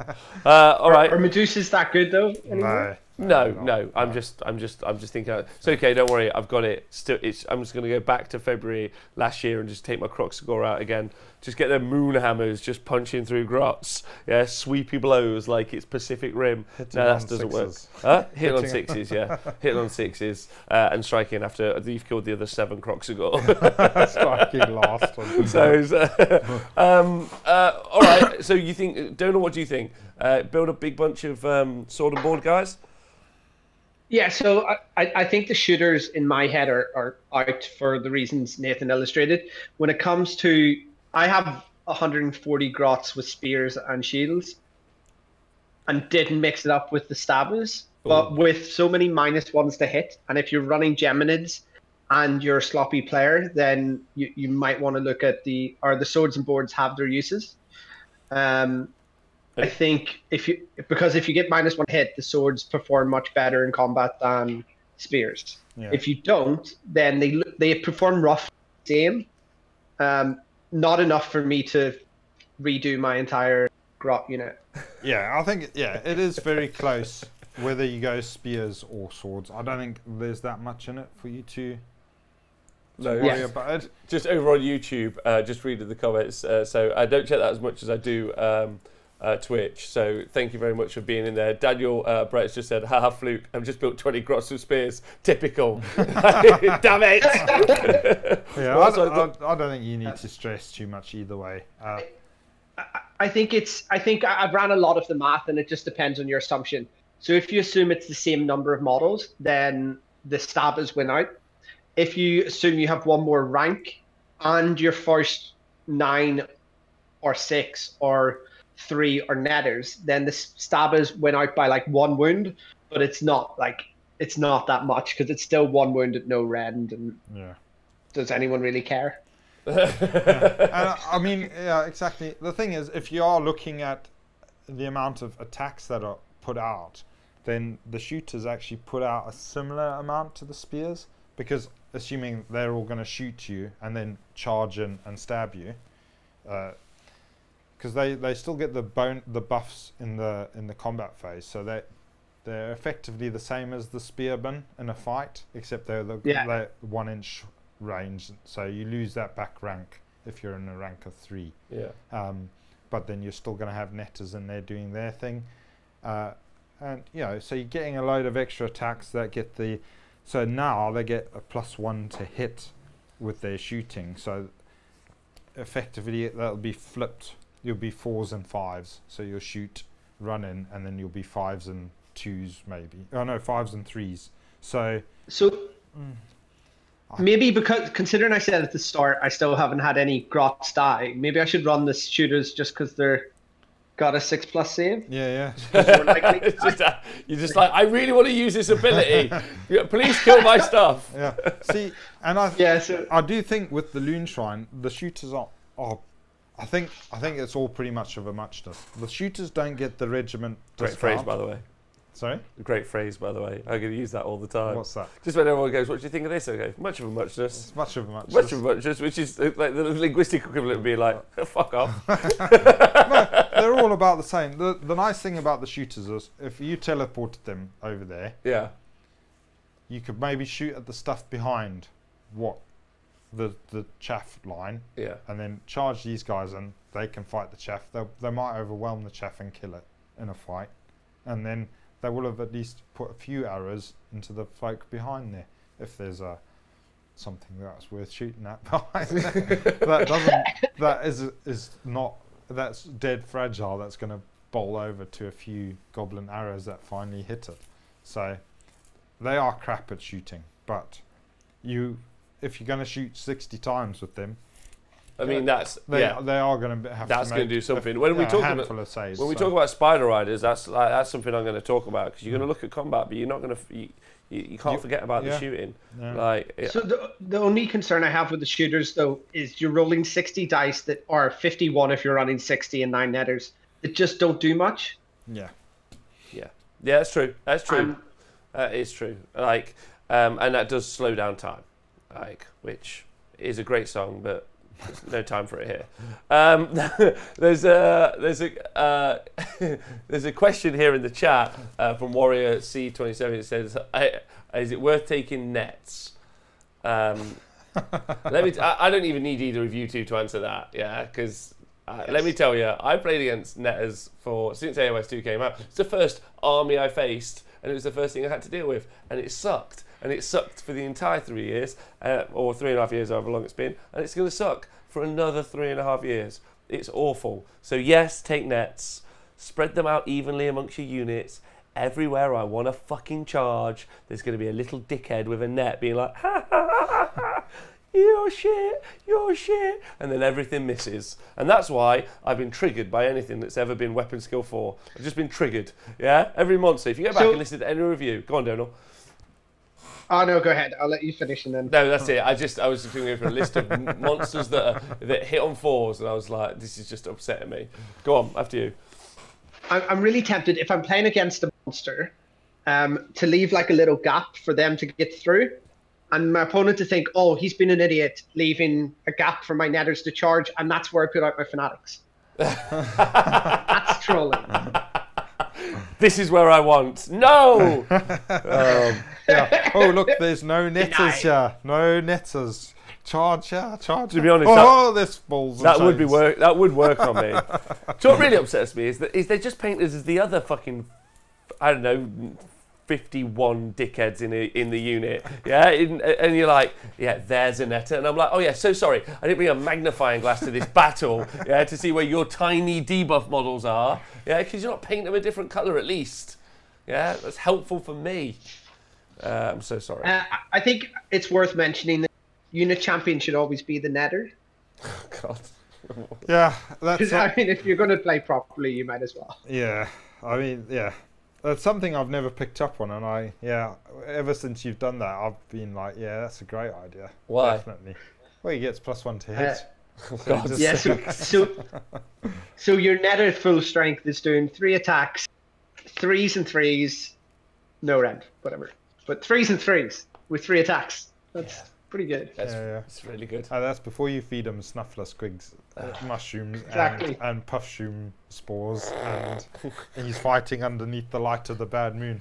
Then he's got like 6 attacks, and it's 3 rolling 1s. The thing is I really like this battle tone. Like, I love it, and the more people hear, the more I hear about it, and the more things I'm like, okay, that's really good. That's true. But it just doesn't seem to upset me. Yeah. I'm just like, yeah, okay. Like, I've mortal wound half your army off. I'm like, well, look how cool it is, though. It's a mushroom.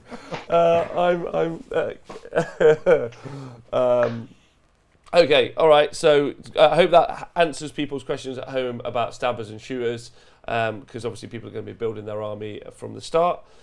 We've talked about hoppers and boing grounder bot. Oh god. Squig knights. Can we call them squig knights? No, I think we should make you say boing grot bounders every Hashtag know time. the name. Boing grot bounders. Boing grot bounders. Boing grot bounders. Mangler squigs we talked about.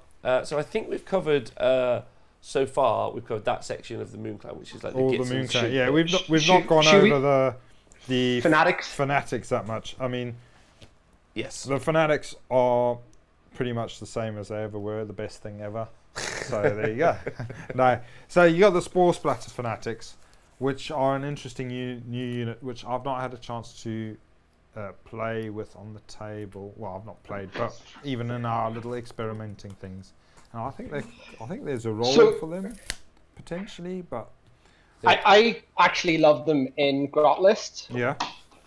For 2 reasons. So they give +1 attack in the hero phase, so you're not limited to not moving like the snufflers. Yeah. And it can affect multiple units of Grots. Yeah, that's really good actually, especially when you're going to teleport some folk around the place. So what are the mechanics of when it's done? Yeah. At the start of your hero phase, friendly Moon Clan Grots wholly within 12 become frenzied until your next hero phase. So yeah, that's great.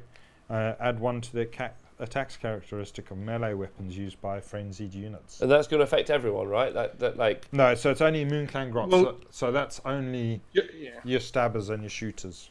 Okay. And your loon boss on foot. And your loon boss on foot. Okay. All right, but like it's pretty cool to give that to a unit of 60 guys, of 60 stabber boys, right? Or 2 units of 60. Wow. Yeah, especially super good. Especially as like, and you guys have got to remember if you're listening at home, and I'm sure experienced players already know this. A really cool ability is an ability that lasts until your next hero phase, because if you end up not getting the priority roll, then it can effectively last. So let's say you go first on turn 1, then you've got +1 attack. Then in their turn you've got +1 attack. Then you lose the priority roll. Well, you or whoever they go next, it's still up. So effectively, an ability that was used once in the hero phase of turn 1 can be in effect for 3 rounds of combat, realistically. So, like it's really cool when you have abilities like that, and they last a long time. So yeah, great call, really good. I just think the fact that you can automatically do it across multiple units, whereas even the snufflers you have to roll dice. And there's always a chance you roll a 6 and you don't get the +1 attack. Yeah. And it doesn't affect hidden fanatics, right? No, because the fanatics don't have the grok keyword. Yes. All right. Also, they don't have the grok keyword. No, it's the only thing I think I'm upset about. Yeah, that's horrific. They're not grots. What are they? No, they're just fanatics. Yeah, Maybe they've evolved. Just fanatics. They're just fanatics. Surfer Dibs, thanks very much for subscribing 8 months in a row. He said, superb coverage of the LCO all weekend by the whole team. Much props. Yeah, the team were fantastic. Big shout out to the team. So yeah, so even if I was to be the crazy dude who just deploys his fanatics, yeah, because that's how you really play Warhammer. Yeah, just deploy them on the board. Can't give them a bonus.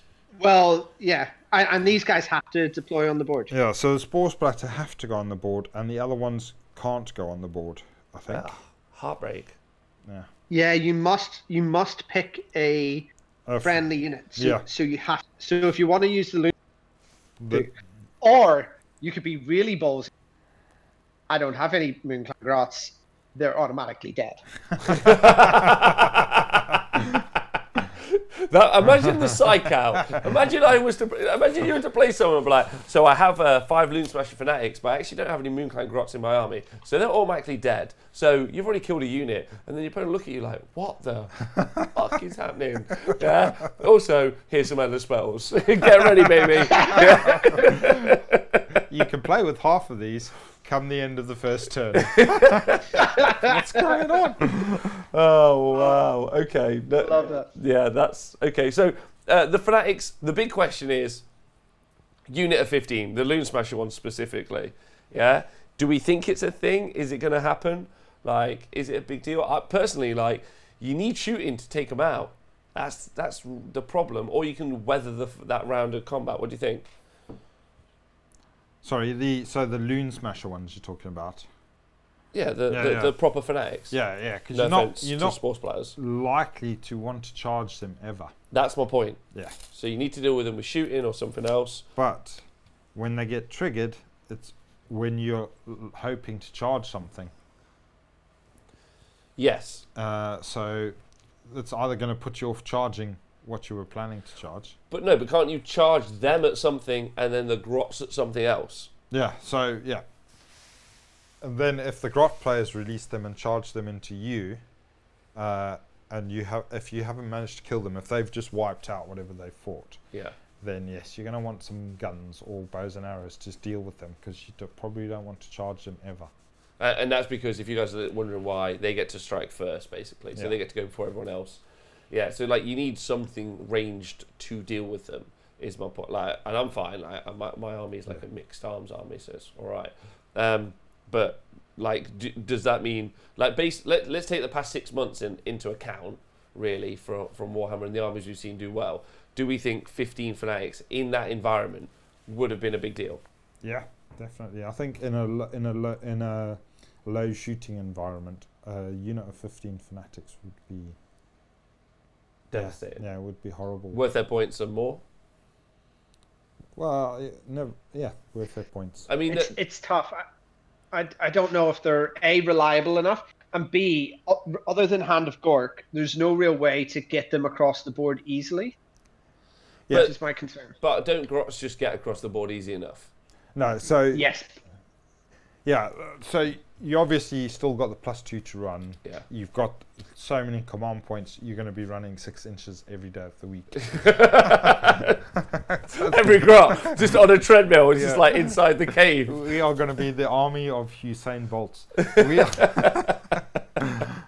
Yeah, so basically they're going to be running 13 inches all the while. Yeah. But they cannot run and then slingshot these guys forward.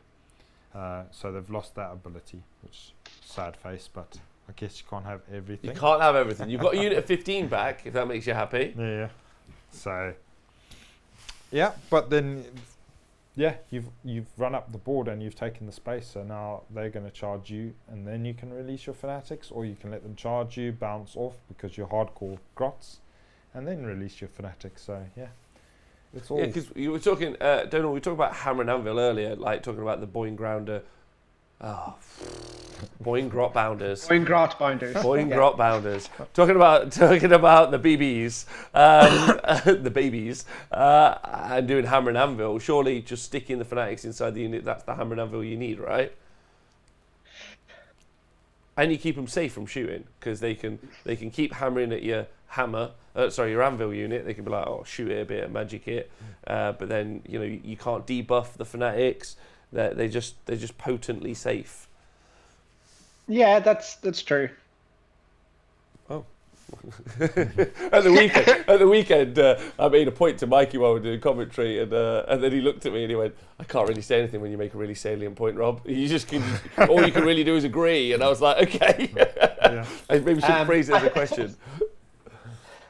So I don't know. I do like them. I just think they lack the. It's not being able to. Well, I get that they don't want to counter charge, and I'm kind of fine with that. Yeah. I'm just sad that you can't run and then charge out, because that if they could do that, I'd be super happy with them. Yeah. I think in the meta where there's no shooting, they're going to be super useful. But as soon as we start to see shooting come back, which I do expect to see if GITZ take to the tables, we're going to probably end up losing them. Yeah. For something that's slightly more resilient. Yeah. All right. No, that's a really fair point. Yeah. I was just thinking, like, they're tough matchups. Like eels are a really good example. Like, obviously they do the mortal wounds before the. No. Really? No, they do it at the start. So it depends. Same time, depends whose turn it is. And they also fight before high tide. So they. Yeah. Yeah, they're great against. Oh, I am a vegetarian, but I fucking hate them eels. Yeah, I am over the moon about that. That's great news. That's great news. When the eels board, when the eels pop on the board, they can come in and zap, but then it means you're probably. And then afterwards, you can, in your turn, you can. So it's fantastic. Yeah, yeah, okay. All right, yeah. And also, as always, make a good point. Yes, agreed. Good point. I don't like listening to those three talk. They're just agreeing with each other far too much. I think, so last week when I played, I charged the Loon Smashes into a Tree Lord Ancient, I think it was. And the Loon Smashes charged in, and he was like, okay, so it's at the start of the charge phase, I'm going to make you -1 to hit.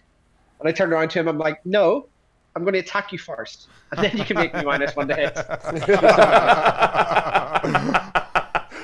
It was. I saw Adam's face when you talked about it later. He was like, I did not enjoy that. That was lame. Kolaroo, you played Tomb Kings at Warhammer World Team Champs. Oh, awesome. I hope it went really well. It looked like a really cool event, actually. Yeah. I wanted to see some of those guys play. That seemed fun. Can I make one final? Yeah, you can. Yeah, we're here all day. It's cool, man. Yeah. So the Whirling Death rule says this unit cannot fight again in the combat unless a spell or ability allows them to fight more than once. And from everything in this book, nothing allows them to fight more than once. Nor does Destruction allow them to fight once. So do you think, or do we think, that there might be an endless spell coming that allows the unit to fight more than once? No. You don't think so? Oh no! Well, I hope not.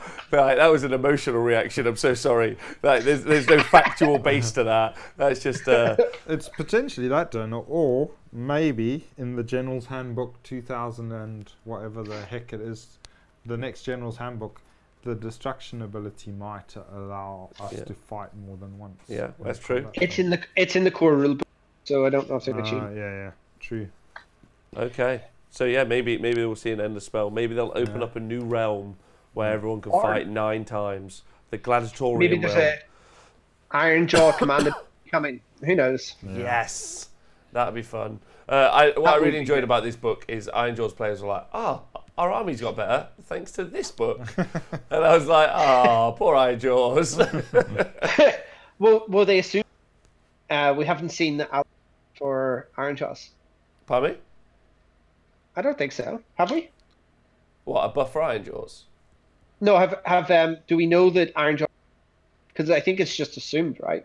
That they're getting a new book? This art book buffed Ironjaws because they can, right? Yeah. But Yeah. we don't know that they can. I'll be taken as allies? Yeah. Oh. What, can these not? Oh, does it not say at the end? No, so they can't take Ironjaws as allies, but Ironjaws at the moment can take Moon Clan as allies. So so a lot of these things have got the Moon Clan keyword anyway.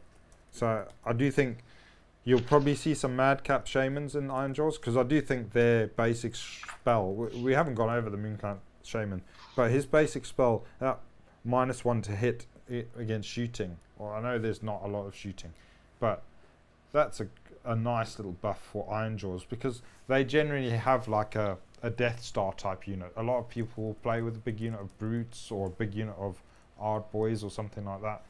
Just making that more resilient is great. Terrifying. Yeah. But also, this Shaman can then take the Arachna Cauldron. Yep. And immediately then gain access to all of the Moon Clan spells. So you can put Always Strikes Last on units, which is always nice for Ironjaws. Yeah. And some of the other spells. Yeah. So yeah. So Splaster Shoes is saying, and the fungo with the Eighth Quartz brooch for Ironjaws. If it's an ally Splaster Shoes, you won't be able to give it an artifact to generate more CP. So that's not how that would work. Yeah. It used to be okay when he was a malign. Sorcery, but he's now just an ally dude, unfortunately. Chris is saying, I've not even started playing AOS yet, and I can't wait to see the Grots in action. Yeah, I couldn't agree. Nathan, we're going to do a bat rep, aren't we? We're just going to play a game to smash it out. You're going to paint those up. You said you can paint up the entire army like tomorrow. Sure. Is that right? Is that right? I've got a long day at work. And maybe we'll get to see Donal play, because in a week, 2 weeks today, we're in CanCon, where we'll be seeing some games played, and then the week after that we're at team tournaments in Belfast, doing the coverage there, and then the week after that we're in London doing the AOS Masters. So I'm sure at some point we're going to see some Grots on the table live. Yeah. With some top match play players doing it. So I think at CanCon we're going to be seeing loads of Glooms. So because there's a big GLOOMSPITE WhatsApp chat, and there's a huge percentage of them are Australians, and there are lots of pictures of Grots going up on that. And they're all going to be there at that airport when we arrive with the flags and the banners and the whooping and the flash photography and their little bagpipe things like a but ticket tape parade. Well, actually, what I've heard is it's just Dan, and he's picking us up in what he described as a ute, which is a 2-seater car for 3 of us. So I was like, all right, that sounds great too. I'm assuming all the Grot players are going to be there for Nathan. Rob's going to be left by himself. That's the entire show. Every message is, hey, Honest War Gamer, really like this show. Nathan's great. And then that's it. It just ends there. And I Jet go, all right. the most beautiful doggo. Yeah. Like, thanks. I really appreciate being a part of this. I'm also Nathan's fan. Wonka says, hey guys, great show by the way. Are you still planning on talking about tactics like explain the 2-point charge and sort? Yeah, no problem. We should make that a video, Nath. Yeah. We'll add that to our list, thanks. All right, so should we move on from the Grots? So sorry. Are you guys okay with that? No. Erdic, thanks for subscribing on Twitch Prime. Thanks everyone for subscribing who have today or in the past. You guys are wonderful, and thanks to everyone on Patreon. No problem, Wonka, anytime. And if you guys are watching on YouTube or anywhere else, you guys are awesome. Like Shadow Fox and some other fun. There's loads of people watching on YouTube too. It's cool. It's nice to be doing. I don't know if anyone's watching on Facebook, but if you do, angry react. It's the only react I want. Angry reacts. Yeah. And Eric just subscribed and says, talk more about Seraphon. Joke, love your shows and talks. Thanks. Well, Seraphon are good. Right, so Donal, the dank hold trog boss. You are disappointed by this young gentleman, aren't you? I'm somewhat disappointed. Do you want Okay, so his stats are: he's got 4 attacks, 3s and 3s, -2 red, and d6 damage. And then Crushing Grip, which is pick one enemy model. If the roll is equal to, roll a dice. If the roll is equal to or greater than the wounds characteristic, it is slain. So his potential damage output is 24 wounds and 24 wounds, and then the grip doing 6. So you're talking about 30 wounds, which sounds amazing. I think that sounds good. Yeah, sounds sweet. It does sound good, yeah. But And then when you run the numbers, because it's d6 attacks or d6 damage, and the Crushing Grip more likely than not will not roll that 6. I think that the total output is like between 6 and 8 wounds on average. yeah, They're really bad. Yeah, so I think it's 8, including the. Someone with better math can tell me if that's correct or not, and I just don't think it's worth the same number of points as a Mangler Squig. No, I don't think so either. Realistically, like it's all Durthu syndrome, right? Like 4 attacks, Yeah. 3s, you'll miss 1. 3s, you'll miss 1. Yeah, they've got against a 4. We always do this against a 4-up save. So against a 4-up save, more than likely they won't save 1, but sometimes they just do. And even with 2 going through, that's 7 damage as average. yeah. Like it's just not decent. And also, and this is pretty key, that 4-up save. That 4-up save hurts me every time I see one on a monster, because I'm just like, what world do you live in? Because it's more like its output's not particularly high. And if you go compare and at 300 points, Yeah. yeah. If you again, let's go to a Frostheart Phoenix, 280 points. It's got way better average output. It's got a 5-up save unless it flies. It moves 16 inches. This moves 6 or 14. No, I think it does go 16. Yeah, I think so. Yeah, No, it moves 14. Might be 14, yeah. Yeah. I don't think it's 16, Someone's going to come and go 12 actually. But yeah, it's got a 5-up save base. Any spells around it can get to a 1-up save very easily, and then it has a 4-up ignore. Just ignores damage. It's batshit crazy good, and it's 20 points cheaper than this Trog boss, who doesn't have the damage output, doesn't have the survivability. And the thing about they keep putting this rule into armies. So the difference between armor tanking, so that would be Sequitors with a 2-up rerollable save, or life tanking, which would be a unit of 60 grots that are immune to battle shock. That's 60 wounds you have to go through, yeah, versus 40 wounds you have to for the Sequitors. So there are more wounds, but you're life tanking it in, right? Or maybe a unit of skeletons is quite cool, where you heal them in, yeah. right? That works really, really well. But what doesn't work really well, obviously, is the monsters that have the regeneration stuff. And the person that has the best is a Lariel.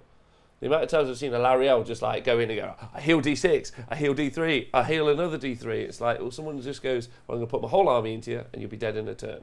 I just don't see life tanking working in AOS. Or I haven't seen an example of it. And if someone could prove me wrong, maybe apart from a better, and women are always better than men, the Troggoth princess. She can life tank better than this guy. But yeah, I just don't see it surviving. Its survivability is pretty poor. Is the end of my rant. Yeah, the Troll Hag's nice because she's got that -1 to be hit. So, and she has the guaranteed regen, Yeah. whereas this is on a 4-up. And in the Bad Moon, the Troggoth Hag doesn't seem to benefit, but this one does. But I'd still rather heal D6 wounds a turn than have a 4-up D3 wounds, and occasionally you double that, potentially. Yeah, definitely. Troggoth Hag is just a much more beautiful Yeah. all-round model. Well, actually, I'm not going to say beautiful because I really like the model. Yeah. But both are beautiful models, but the Troggoth Hag's just so much more useful in the builds, I think. That's its regeneration rule is just so much better than this one, definitely. It's just better. Even this magical resistance thing, I think the -1 to be hit is better than that. So you've convinced me the Dank Old Trog boss is not where it's at, personally. I think it's great if you want to run a Troggoth army, but I think if you're wanting to run a Troggoth army, it's because you want to run a Troggoth army, not because you want to be super competitive. Yeah. Yeah. Yeah, well, I just being effective, right? Just being efficient, managing expectations. Personally, I want to run a whole troll army. Yeah, I want the Troggoth princess. I want this guy. I want a green stuff. Him in a tux. Her in a beautiful white dress. Yeah, I want to have a weird, twisted fantasy where they're married and they're all their kids and they're out on a party picnic and people try to stop their picnic in the mortal realms and they go fighting them. It's my story. I'm sticking with it. Yeah, I'm over the moon. But like managing expectations for people, if you see that big model and you think he looks awesome, it's probably not going to fit that narrative that you've told in your story. Yeah. My narrative's really different and quite twisted, so it really fits mine, but I don't have to roll any dice to prove what he can do to the Troggoth princess. Yeah. It's just all pictures in my head. I think if you are running him, you probably want to take him with a Thermal Rider cloak. I think that has to be the choice to make a movement 10 with fly. Yeah.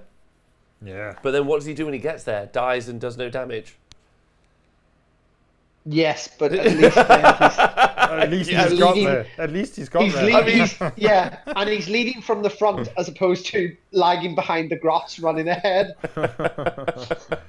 That's okay. All right, that's fair. So then, what about the? The next one is just the non-character models, right? The Dankold Troggoths, just normal. Yeah. Yeah. Yeah. So we'll skip on from them. Molog. How do you feel about Molog? The same? Oh, great looking model. Great model. Yeah. But Great model. And the bat squigs. yeah. Pretty sad it's not a wizard. Did you really want it to be a wizard? Yeah, I did. I wanted a troll wizard. But I guess got the troll hag. She's a great wizard. I think it's worth mentioning that 4-up, you can end up ignoring the effect of the spell and endless spells for all the Dankold Troggoths. Yeah. Pretty useful if we end up seeing like a very heavy magic meta. Okay. Potentially. Yeah. And people have been saying that it stops buffs on yourself, but it is you can roll a dice, so it is a choice. You don't have to roll that 4-up. No. Yeah. Can I just say thank you to Tank Roberts? I met Tank this weekend, and he bought us some batteries for the show. Probably the ones that died in the microphone earlier. So, but he bought us some batteries, which was great. It said it was a show donation, and become a Patreon member a minute ago. Wow. So that's lovely. So thanks, Tank. Also, that guy does more push-ups than I've had hot dinners. Yeah.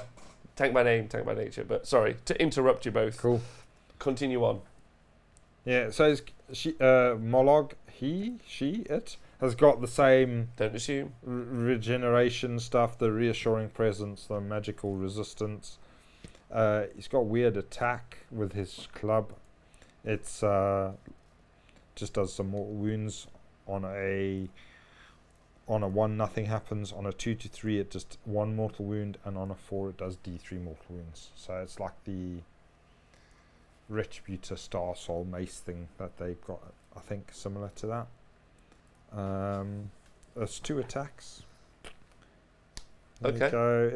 It shoots with a toad, which is really Got a lot of names. It's got a lot of rules. Yeah. It's got its little group of minions, which is quite cool, but again, nothing to shout, nothing to write home about, really. Okay. All right. Okay, fine. All right, let's move on to the Troggoths then. The exciting things. The Fellwater Troggoths and the Rock Gut Troggoths. Who wants to go first? You got a favourite? Anyone got a favourite? So rules-wise, the Fellwater, but model-wise, the Rock Gut Troggoth. And I say model-wise because I just saw one of the ones on the package, which has a Troggoth holding a grot upside down, which looks amazing. Yeah, but I haven't seen it online. The Rock God Troggoths look great. We saw them in Warhammer World today, didn't we? We went in early today. And obviously that's the Heavy Metal paint job, so they just looked awesome. And I think, but I've always liked the Fellwaters. I think that they look great models. They're just great models. I really like trolls. I really do wish they'd do something with the Fimir at some point. I like that kind of like it's destruction, right? It should be a beastly range, in my opinion. But yeah, rules-wise, these are pretty sweet. Okay, let's talk about them. Which one, Fellwater or Rockgut? Tell me. I think the Fellwater has the edge over the Rockgut rules-wise. Okay, But Fellwater do. Yeah. 6-inch move, -1 to be hit, 5-up save. They got the regen. Again, it's not as good as it used to be. It's now only on a 4-up. But the -1 to be the -1 to be hit is great. And That's massive, especially in this army. Yeah. Yeah, Because you can back that up with netters or some of the spells. And yeah. then the vomit attack is really quite tasty. Yeah, good. -2, doing D3 damage, and it hits on 2, so it's really easy to vomit on people apparently. It is. Yeah. I've worked in nightclubs my whole life. It's actually something I avoid as often as I can. But it's quite hard to avoid because it's really easy. It's on a 2-up, 1 in 6 times. But I've practiced. I've seen The Exorcist. I know how this happens. Everywhere. or like Team America, where he just doesn't stop throwing up. So and then Spike Club is decent, hitting on 3s, wounding on 3s with rend 1-2 damage. And how much are they points wise? They're 160 for 3, so yeah, not tasty. too bad. Yeah, tasty.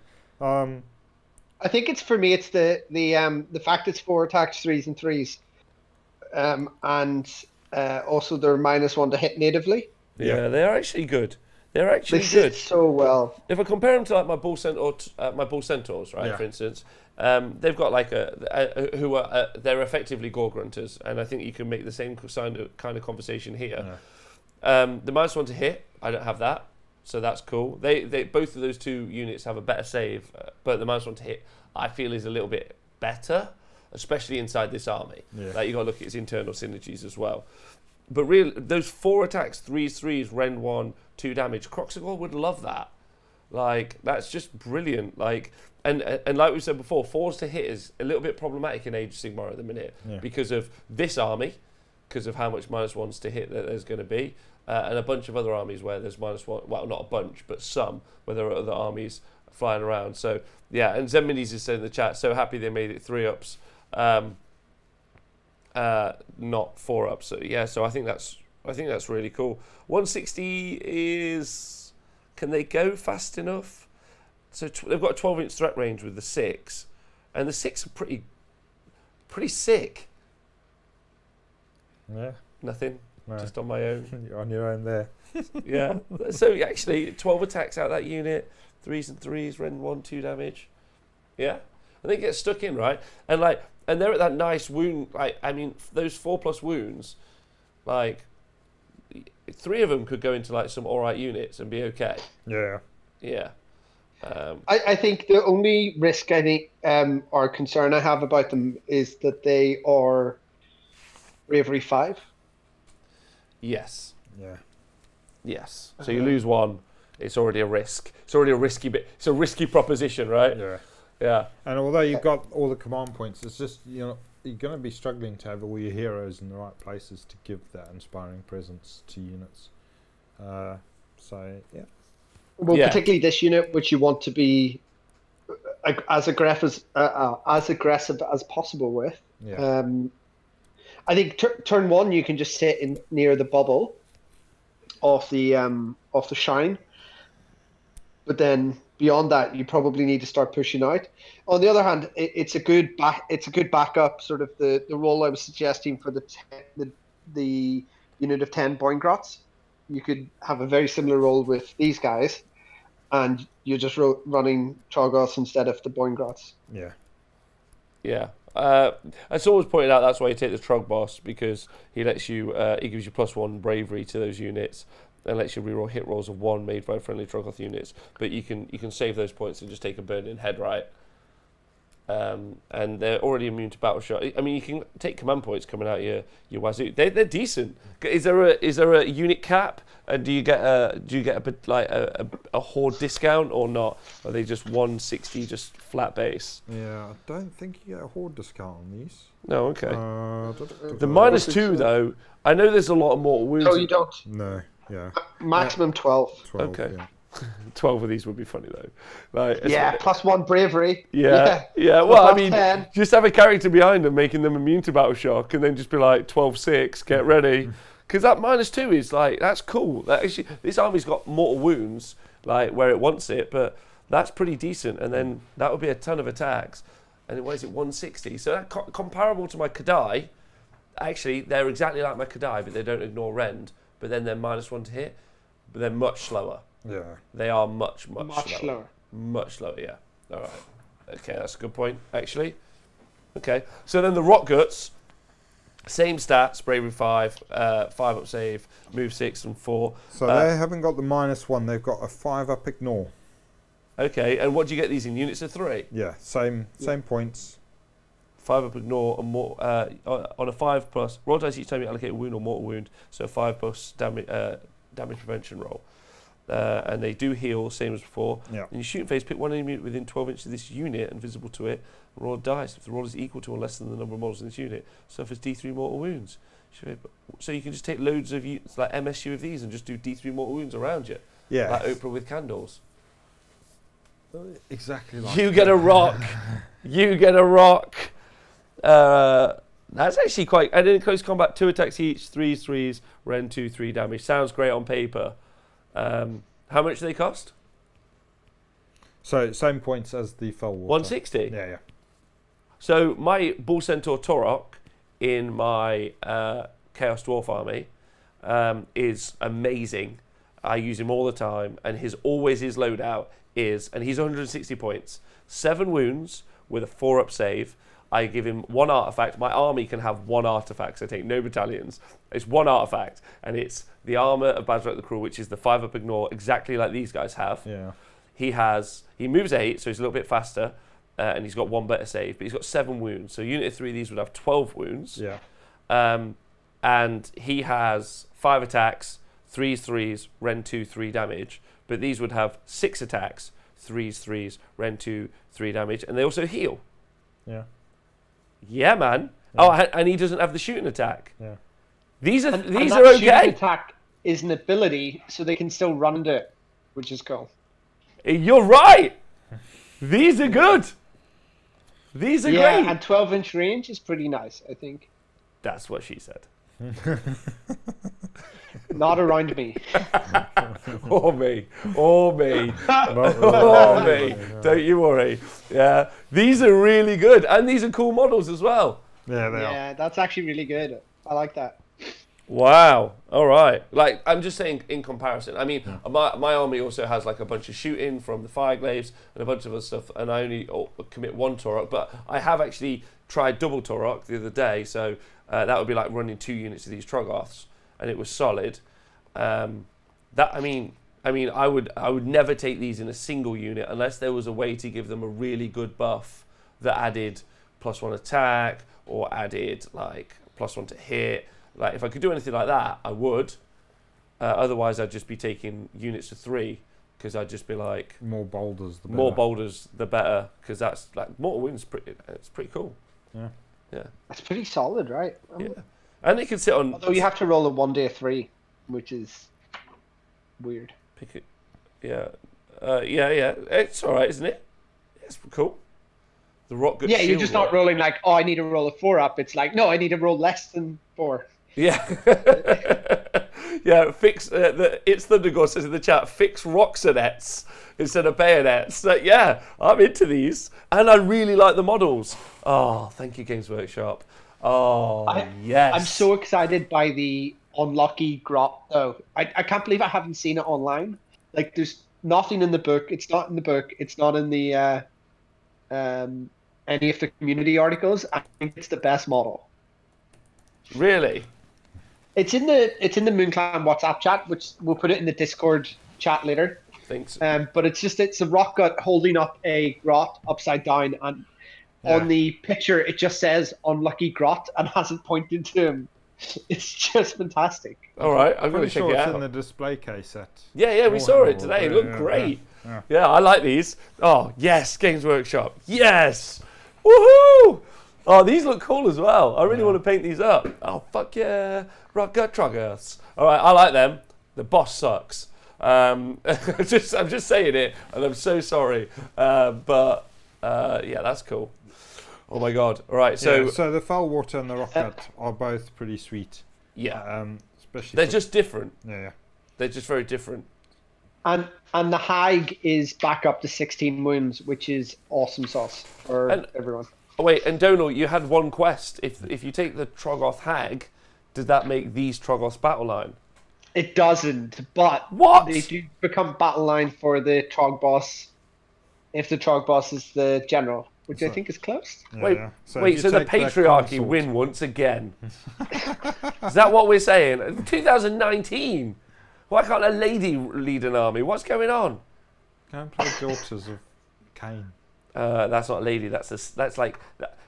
What are you telling me that in order to lead a female-led army, I need a snake woman? Yeah. What an insipid. I can't come up with it. I'm not arguing it. It's fine. Slaughter Queen. Yeah, I don't really have an opinion nor care. I just thought it would be fun. Plus, I'm going to contact. I'm genuinely going to email some like women's light groups. Oh, okay. Like only because I want the Troggoth princess to be also make. Yeah, I'm going to say Games Workshop is sexist, and I'll give my reasoning. I'm just going to let the internet do its own fucking job. Yeah, you had one job, Donal. Yeah, you had one fucking job, and I will do this. I think if you look at what my task was, which was to make a Troggoth army viable legally in match play, I did that. I'm going to go over to the independent adjudicator. Nathan, was that the quest? Sure. Oh. Right, okay. Hi, Speckles. Nighthorn, lady boss. She's the boss of ghosts. Lady Alinda. How do we know she's a lady?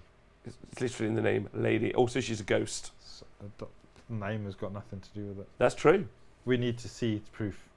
What's underneath that skirt? some really interesting green stuff in. Yeah. A really late night and a really confused young man in the morning. I've done something and I want to show everyone, but I don't know if I should, and I don't know if I want to. Okay, web spinner shaman. So we're on to my favourite bit. Spiders. Also, just the web spinner shaman, the fact he can be on foot now. Yeah. He can come off the model. Woohoo! Love that. So they haven't changed it at all, right? Change what at all? They haven't changed the Arachnarok spider. It's just a different name. I checked. Can we just comment on? And I love this fact: the way GW take one kit and then make it into 6 kits. But I'm into that. I love it. Like I really do. Like they did it with Beastclaw. I would have loved them to add some models to Beastclaw, but it's way better and adds so much more diversity to the list building, right? Yeah, definitely. Yeah, I think they're really hitting on something there with that. Like they're selling a kit and it can be like 9 different things. It's really, especially if you're someone who really loves I like the spider model. And it's like, cool, well, we've like doubled or tripled your range from this one kit. It's like awesome. Yeah. I'm into it. Yeah, well done, you guys. Right, web spinner shaman. Please make the Trog boss better or cheaper. One of the two. 140 points. That's how much he should be. He's the same as the Arachnarok before, but they've gone up in points, right? Yeah, he hasn't changed. Exactly the same. Oh, whoa! What? They've changed how much it is to do Gift of the Spider God. It used to be a 4 to cast, and now it's a bloody 6.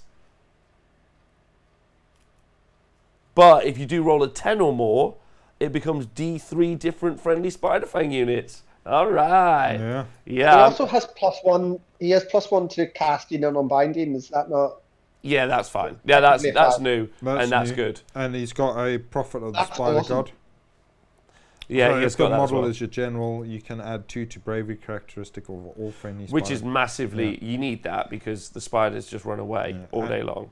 And the range is increased, although the unit has to be wholly within 16 for the gift. Yes, which is hard work. Yeah. But +2 bravery is decent. +1 to cast is cool. So it does mean it's a 5 only to cast the Venom of the Spider God, which doubles the mortal wound output. And I love that it can be D3. That's sweet. So strong. So strong. Yeah. If you so get it effectively, you only have to do it on a 9 because you get the +1. Yeah, apart from you can all get the pluses to cast. Yeah. Yeah. In the moon. Ooh. And that's when you want it to happen, right? And with the cauldron. Yes. Oh, I'm so excited. So this is my army. This is it. I'm going to just run spiders. Although there might be a few cheeky rock trolls in there now. Just saying. A couple of little big fellas just chucking some rocks. And Scuttleboss on Gigantic Spider has got loads better than he previously was. Such a bomb now. I love it. Terrifying now. So he's got the 4 attacks that do four. So he's got his spear, which is pretty cool with 4 attacks, 4s, round 1 damage, which isn't really a big deal. But he's still got the 4 attacks from the bite, which do mortal wounds on a 4+. Should have said that as well about the Ragnarok. It's got 4 attacks that if you hit with them on a 6, they do D3 mortal wounds. If you cast its own spell on it, that doubles the mortal wound output. That's what's a big deal about these guys, and always has been. But it's always been better to put that in a big unit of 30 spiders, but you could never afford them. Plus, if you killed one, like 17 ran away, which was always really sad. Yeah. The fact that it's also now it's an unmodified 6, because at one stage there were obviously the pluses you could get, but you don't get those. You couldn't get those anymore, and there were loads of minuses. But now it's not affected by minuses or pluses. So and under the light of the moon, it's a 5+. Yeah, and I think there's a stick that one of them can take that can also make it a 5+. Yes, there is. Yeah. And he's got a command ability though, the Scuttleboss. Yeah. And so this has changed. Yeah, this has changed loads. Yeah, you've got to be wholly within 18 inches, and you get to reroll the charge rolls for that unit in the charge phase. In addition, you can reroll hit rolls for attacks made with units' crooked spears in the combat phase, which is okay. But there's usually a lot of shots coming out of the little spiders. Yeah. Some people go like loads of big spiders, but the power. Moob says Leka Nathan, but I think this sounds really fun. Nick saying in the chat. But being wholly within for the reroll charges is all right for command ability. Yeah. Yeah. Well, I think he's going to be up there. 18 inches is quite far. Also, bearing in fact, this guy's spear is also poisonous, so it's not just the spider's attacks. Yeah. So you got 8 attacks. 8 attacks that are I think poisonous. You probably want to run him with the monstrous mount command trait if he's your general. Yes. Which doubles the number of mortal wounds. So you can have 8 attacks that are doing mortal wounds on 5s or 6s, but 2 or 4 mortal wounds if you get the spell off. Yeah, there's some great command traits as well that bonus him. We'll go back to them in a minute. So you got the Web Spinner Shaman. So that's just a little fella, just on foot, 4 wounds, 6 up save. He does ignore a wound or a mortal wound on a 5 up, and he can attempt to cast 1 spell or unbind 1 spell. And he has got the speed of the Spider Guard. It's a casting value of 4. Pick 1 friendly Spider Fang unit wholly within 24 inches of the caster. Until your next hero phase, that unit can run and still shoot later in the same turn, but can't charge, which is a bit meh. But then if you roll it on casting 8 or more, you can do it on D3 instead of 1. Yeah. I'm not too bothered about that. No, but the nice thing about him is he's going to get that +1 to cast, and so for endless spells, that's what makes him so good, I think. And also the lore of the Spider God. He doesn't have +1 to cast? So he'll get it from the Arachnarok. What? Because the Arachnarok's got a bubble that gives +1 to cast. Oh, to all Spider Fang wizards? Yeah. Alright, so it's a way of getting another caster with +1 to cast. Yeah. Right, I see what you're saying. Right, alright, okay, cool. So you can still go, he's cheap little wizard with +1 to cast is great, because you can obviously get that to +2 with various items as well. So. Okay. Then the Ragnarok with the Flinger, 36-inch range. So there's no difference apart from this is just that you've never seen this model in your life. That's the only difference. Yeah. It's never been worth it. But now, what does it do? So if the unmodified hit roll, no, that's the spider venom. So the Flinger, do not use the attack sequence for an attack made with the Flinger. Instead, roll a dice. Add 1 to the dice roll if the target has at least 5, and 2 if the target has at least 10. On a 6 up, that target takes D3 mortal wounds, and at the end of, and it's covered in sticky webs, and at the end of the next combat phase. So after the So it strikes last? Yeah, fights last, basically. That's actually quite cool. Yeah. So it's another way to make strikes last happen. On a 4-up, basically against big units. Okay. And you've still got a spider that can run around and bite things. It's not very reliable though, is it? No. A 4-up is not ideal. No, and it's D3 mortal wounds, and yeah. I mean, it's kind of cool. It's kind of, but like, and it's not cheap enough to max out on 4 of them or even 2 of them, because I mean they're still decent, but I think I'd rather have the spells, especially with how much casting and unbinding that there is in Age of Sigmar at the minute. I think I'd rather take the web spinner shamans on a Ragnaroks if I'm taking anything as well. Yeah. Yeah. I think if you run them and the rock guts, I'll spend the whole game being like, should I roll for this first because it's a 4-up, or the rock guts because I need to roll 1 to 3, and then always regret the order, and spend my whole game just debating with myself. Yeah. But you get, I mean, that's a lot of ranged mortal wounds, really. I agree with what Nathan said earlier. I do think that you get more and easier out of endless spells. But, you know, it's a thing. It's like snipe. You could do a lot of mortal wounds into characters and units at range, at some pretty big range as well. So that's kind of cool. Well, it's harder against characters because obviously then it'll be a 6. So you're telling me we're putting the flingers back in the box that they've never come out of ever? Is that what we're saying? Maybe. Yeah, I feel like yes. Yeah. Anyone getting a flinger out? Donal, you getting your flinger out? I doubt I'll be fielding a flinger. Yeah. I'm not going to be flinging anything. I'll just vomit on stuff, not fling. I do kind of wish they'd been able to make it a separate unit, like a mini war machine. That would have been that would have been cool. Yeah, probably really expensive, like 160 points or something. We've got the Skitterstrand of Ragnarok, right, which is just the spider on its own. Yeah. And you could have had the Howder, like, you know, then you've given someone 2 units from the box, right? You've got the Skitterstrand of Ragnarok, which is just the spider, and then you take the Howder and the Flinger, and that's a war machine. That would be really cool. That would be cool. Yeah, and then you take the Web Shaman, and it's 3 guys in 1 box. Yeah, that's boomy. Yeah, that would be cool. But like, I think they're still doing good with it. But it's just. I think they did an amazing job. I'm really excited for that. Yeah.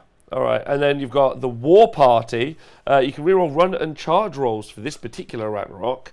In addition, units with 1 inch to this model after the model makes charge move on 2+ suffers D3 mortal wounds.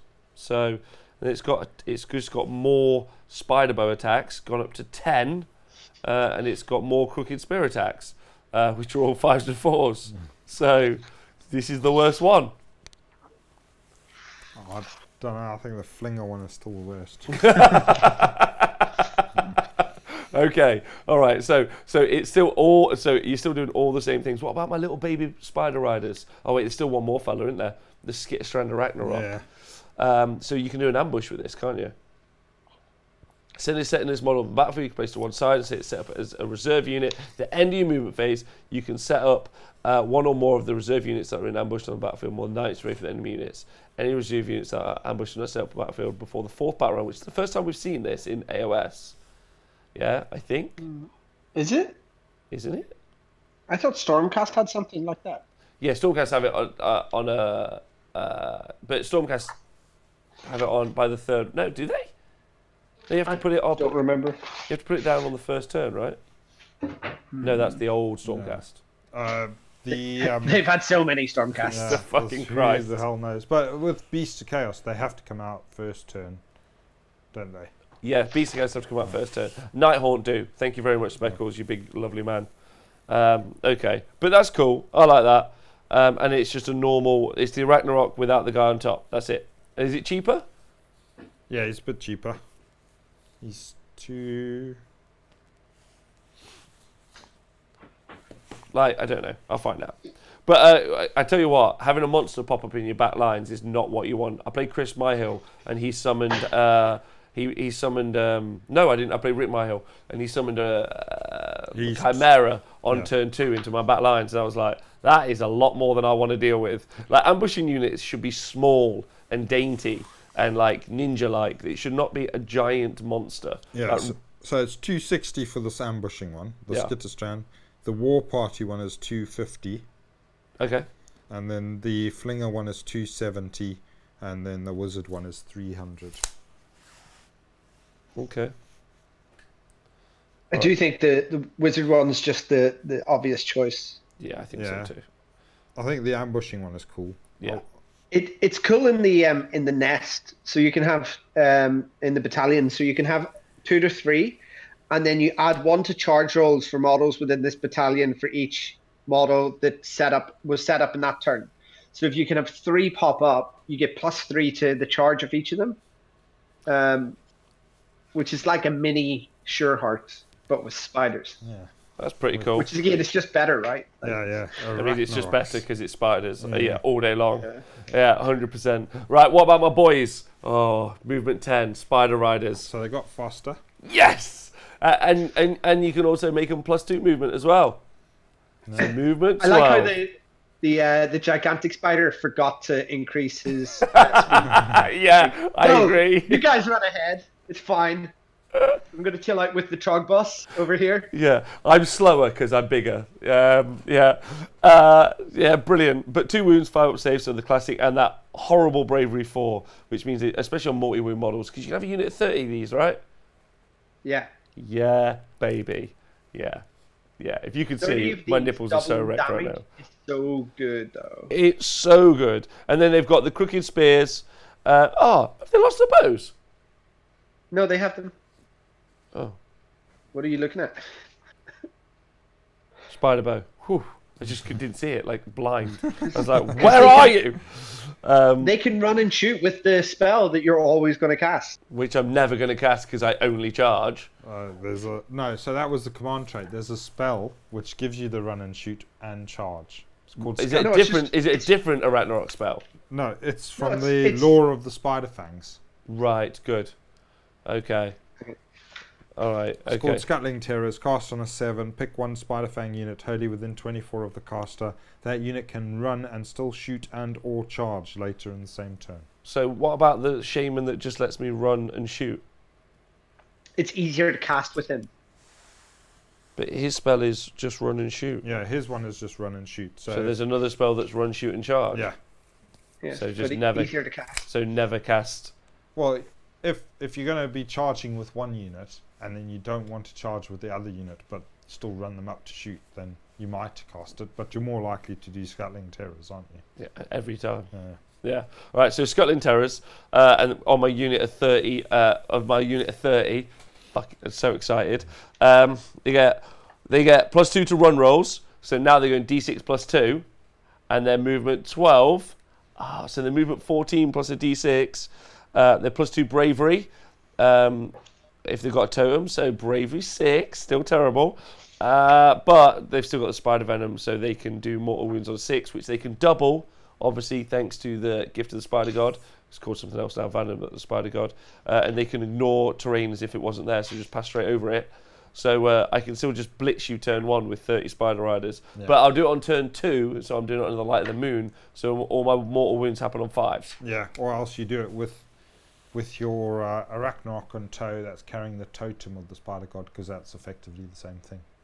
Doing it on 5s. Nice. 12-inch aura, little bubble that he carries the moon. It'll be hard to get all 30 in though. Yeah. Yeah, it's amazing. Yeah, all right. So spider eyes, but you've always for a while you've always run like an Arachnarch and like 10 spiders, which has always been a solid shout. Yeah. Yeah, because that's it's kind of like Donal, kind of like the Boyne Grot binders. Boyne Grot bounders that you love. They've always played a similar purpose. Heavy cav that do mortal wounds. Do you rate these? Like, is this something you want to try at some point? I kind of think if you want to go spiders, either you just take 5 or 10 for some mortal wound output, or you kind of go all in and ride a full-on spider army. I do think it's hard to go kind of medium spiders in a list. Yeah, I think I'd agree with that. 5, 10, or 30. Like, do you think 30 works? Like, obviously, like what's your experience running 30? Because my concern would be you don't get I used to all run. of them in. I used to run 20. Well, because and the game has changed a little bit. But then I also had Thunder Tusk to punch holes in them at that point, so that was fine. Like my experience is that they can't take a punch back sometimes, but like usually they just go through whatever they're going through. But it's very situational, and you would trade the Arachnaroks for the spiders, but 30 is probably too much. But 20 sits quite nicely because you can get quite a lot in. Because I found, and it's also like it's a pretty devastating shooting unit as well because they've got 2 shots each. Because we haven't talked about that yet. A unit of 20 is I agree. It's only 40 shots, 5s and 5s, but you'd be surprised sometimes. You're just giving people dice. You're like, here's some dice, and I've always liked the spider bows. They've always done more than I thought. But I'm trying to think. It's a lot of wounds in 20. It's a lot of wounds in 30. 60 wounds, but it's very expensive. It's 200 points more than the unit of grots, right? Yeah, it's 540 points for 30 of them. Yeah, so it's literally 200 points more. Yeah. Yeah. And I can't recycle them. But they hit because you hit the whole army. That's the point. That's what it used to be, but maybe stuff's just more resilient now. I don't know.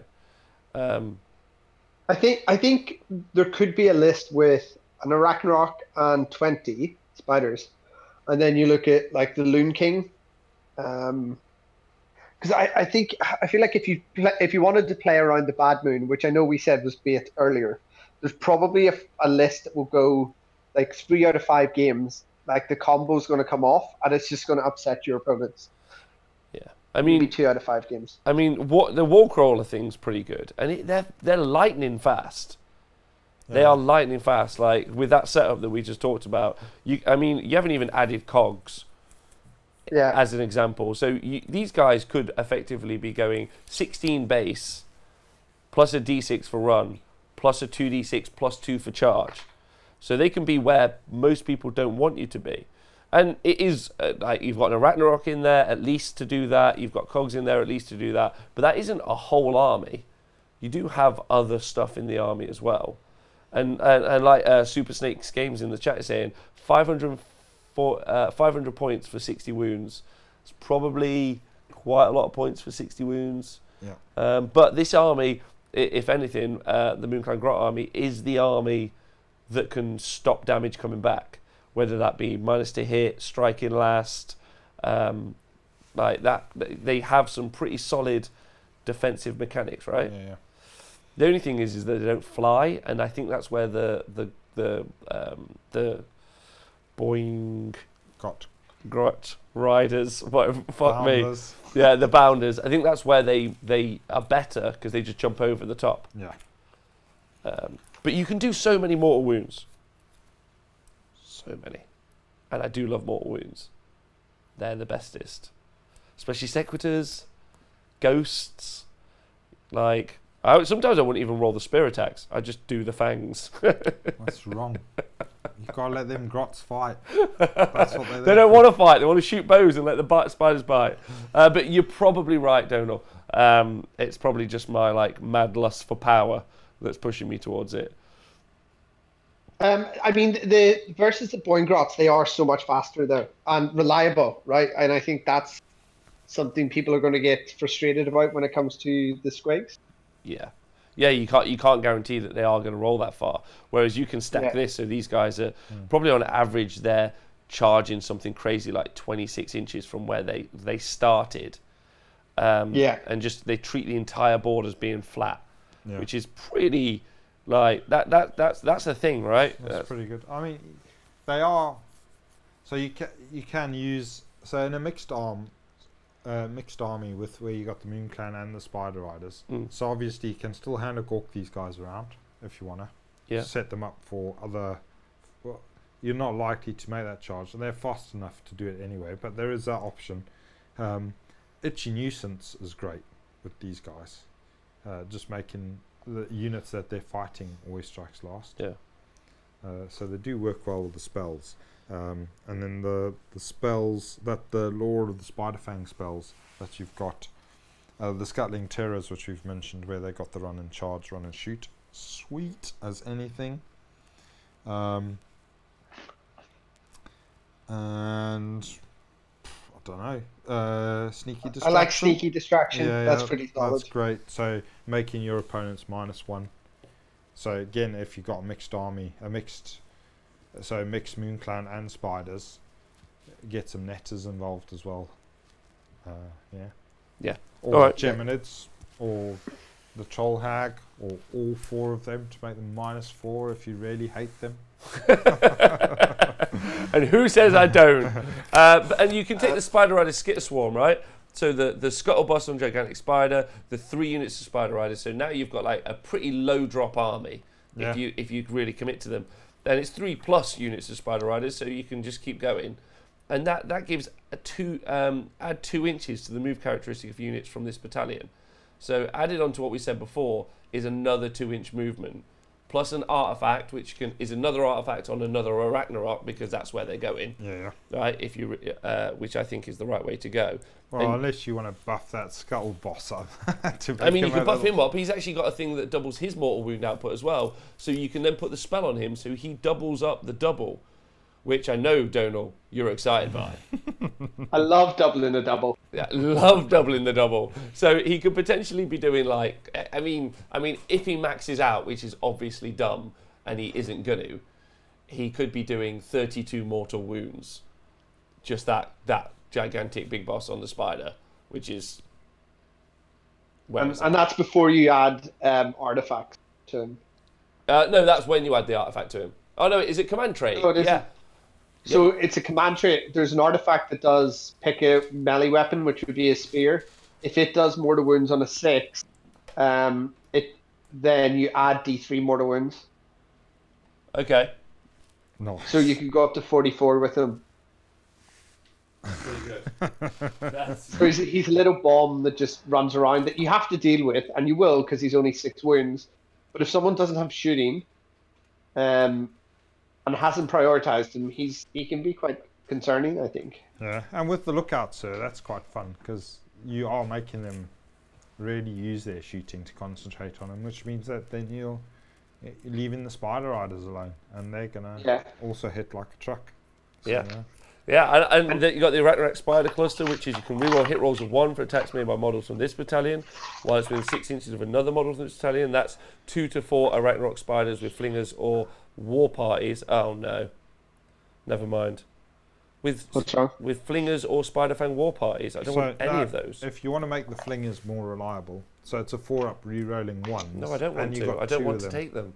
I thought that I was going to have a Ragnarok Shamans in, but it doesn't. No.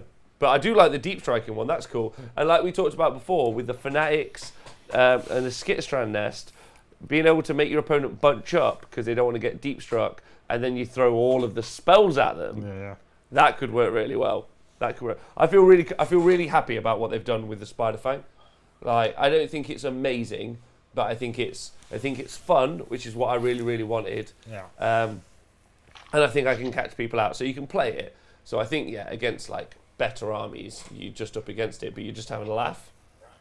So I'm sold. I'm in. Do you not think if you can play around the moon, they can do enough consistent damage? Or you think it's too much bait and it's not worth it? No, they can. Like the Spider's got 14 wounds, which I really like. I always have. I think they've got movement, which is really interesting. But I think I agree with Nathan. You have to go mixed arms. You need something that can hold stuff. Or you at least need a bunch of shamans, and you're going to need. I think you're completely right about the little spider pot endless spell. You're going to need to take that to debuff your opponent, and Geminids and the wall, little spider wall. You're going to just want to shut your opponents down in as much ways as possible to make your army more survivable. Oh yeah, this Scuttle Tide with spiders is so good. So good. It's so big. A 6-inch. Look at pass it. Like 6 inches around that. It's just huge board control. End of movement near it. That's some mortal wounds. Charge past it. That's some mortal wounds. It's just Amazing. I agree with you. So it's a shame it's the worst looking one. But the mushroom's the best looking one, and it's the best. I haven't seen it in person yet. Does it look better than the photos? Yeah. Yeah, it does look better than the photos. Way better. Yeah. I like it. I think it's alright. I think, and it's a great spell. I'm probably biased because it's so good.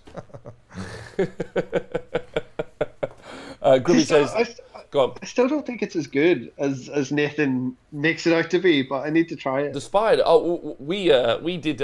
We played around with it earlier, and like it almost killed. Like just by my Bull Centaur Torok moving around it and trying to charge the thing near it, it almost died. How? Well, because it's so you end the movement. So when I cast it, set it up, it attacked the Bull Torok. So it's 6 dice on 5s. Do a mortal wound. So I rolled. Yeah. I managed to get 3, and then he moved near it, got 2 more, and then he charged near it, got 2 more. And I had to because that's where it's 6 inches. And I just had it with my Moonclan Shaman that I teleported over to drop the spider nuke out the sky. And I can't go over it. Yeah. So you have to go around it. So. And then the model's near it. So there's nothing I can do. Yeah. And you stick that in the middle of the board or near objectives where there's a bunch of units moving around, and like they can either not go near it, and it depends. Like a Moonclan army doesn't care about 3 mortal wounds, but a lot of armies do care about 3 mortal wounds, and it's infinite range, and it's 30 points. Yeah, it's great for funneling like monsters into your big unit where you're going to put the fanatics up and stuff like that. Because again, it's not going to attack the fanatics because they only come out in the combat in the charge phase. So, What about also throwing shackles into your opponent as well? Like I feel like Moonclan want to throw shackles at they really want to throw shackles at an enemy army because you just like, right, okay, you can't go near this. You're half movement. Okay, you can only stop so many endless spells. There's a toe mushroom coming your way. I've only spent 90 points on endless spells, and already you're wrecked. There's also your always strikes last. Also, this bullshit. You're like the shamans. I feel like is this really strong part, and the spells are like the compounded factor that you're going to see. It's like because we talked about casting values the other day, didn't we? Donal, I don't know if how you feel about that, but like. I feel that we talk about resources when it comes to command points, but obviously, you guys don't care about that anymore. But there's a casting resource and an unbinding resource, and obviously Death have got if they take Nagash, they're like I'm sorted. But if they don't take Nagash, Moonclan outperform them. What do you think? It's not reliable again. But yeah, they're pretty good. I mean, Scragrot is great with that +1. See what Jet thinks. And there are other. The moon obviously buffs it. The cauldron can buff you. Yeah.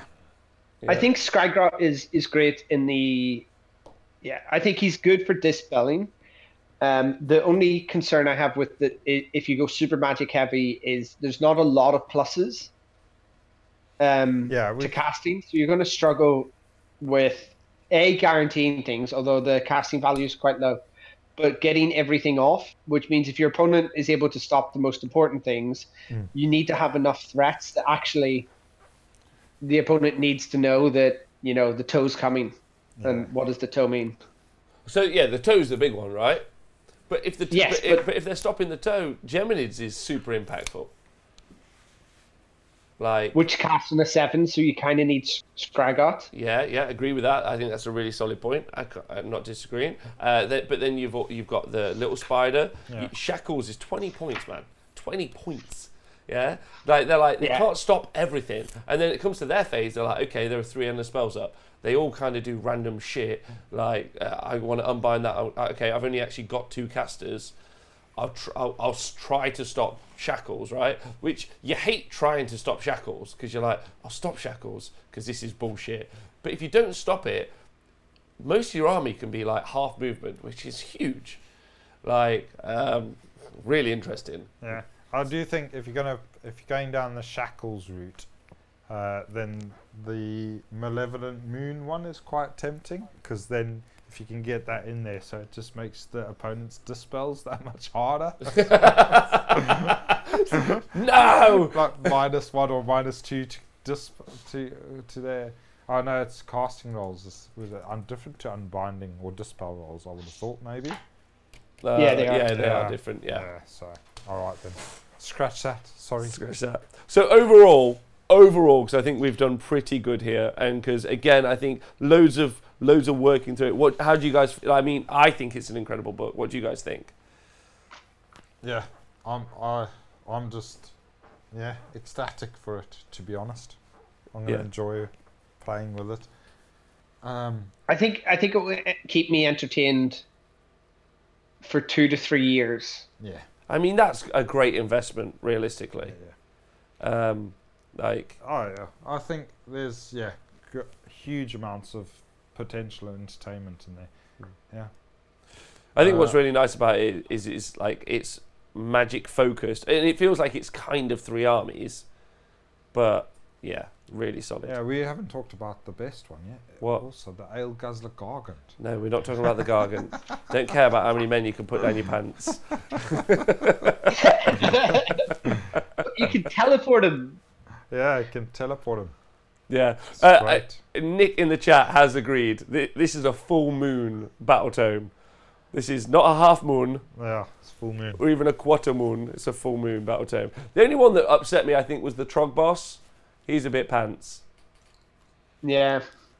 I think. I think it's just if he had have had a bit more to him, either even just a couple of extra attacks and a bit cheaper. But maybe it's just he needed to be faster to like movement 10 or something to make him more reliable as well. But when he gets there, he just, like we talked about, he gets there, he still just does nothing. Well, I think he does nothing anyway. Maybe there are ways to improve that, but I don't see it. Do you think it's just an issue with things doing D6 damage? Well, actually, I was going to say, is it an issue with things doing D6 damage? Because you look at the big corn dragon looks quite expensive because of the potential damage output, not the average.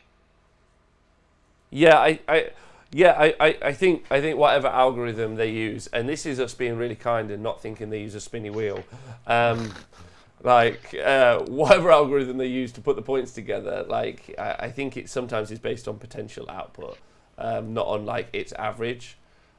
Potentially, I don't know, but then like survivability sometimes come into question as well, because you're like, the survivability of this is quite low. But like I said, I think whenever they play test or whenever they get a group in or whenever they do it internally, I don't think they really focus fire on stuff.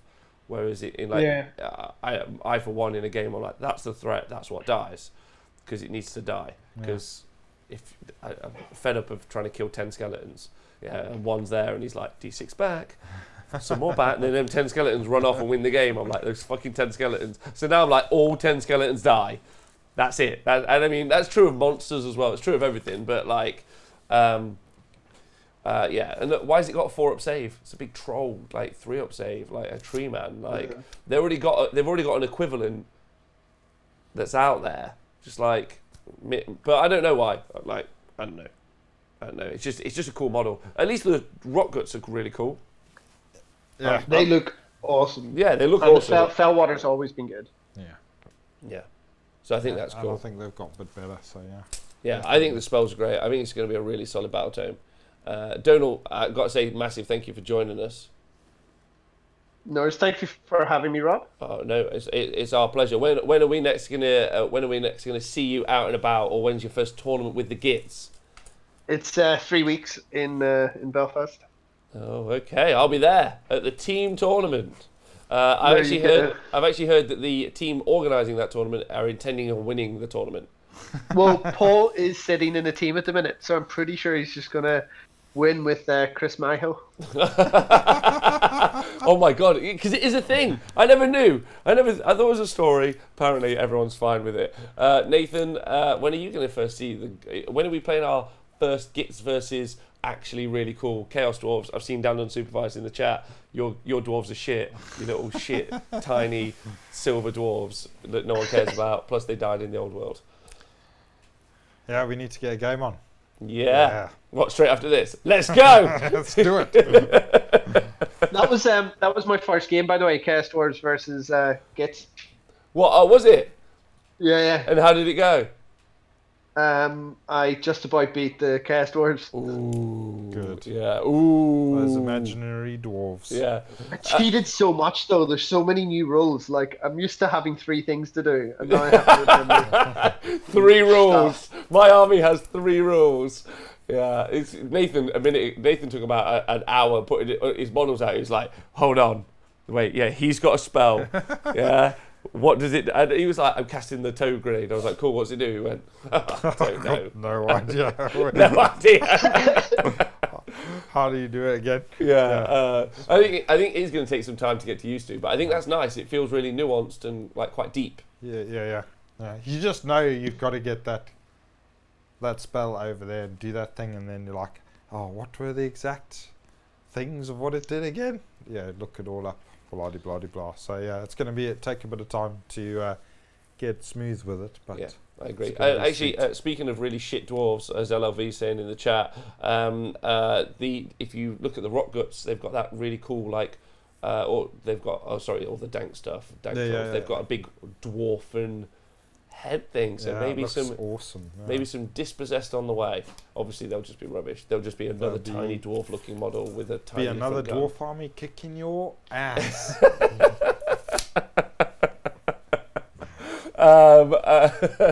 And also, don't forget, if you want to hear more from Dispossessed Dan, our Australian show host. That's right. We're now syndicated internationally, which is quite cool. Yeah.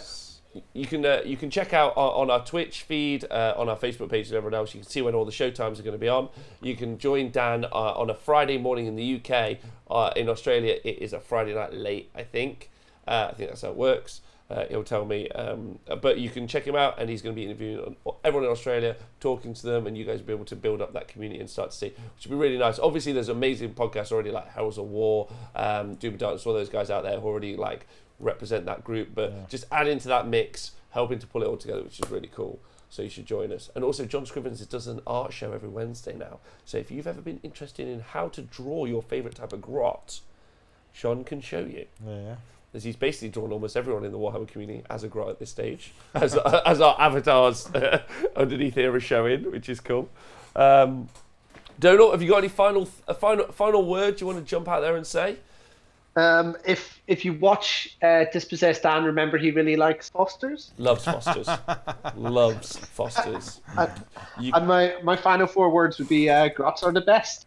Yeah, that's good. They are the best, don't forget, boss. our stat show is also returning every Tuesday. We've got a whole new schedule, so make sure you keep your eyes on that. LLV will be with me. We'll be talking stats for Age of Sigmar. Probably talk about how shit Dispossessed are, realistically. Nathan, got any final words? Fuck you. Good, there's some good final.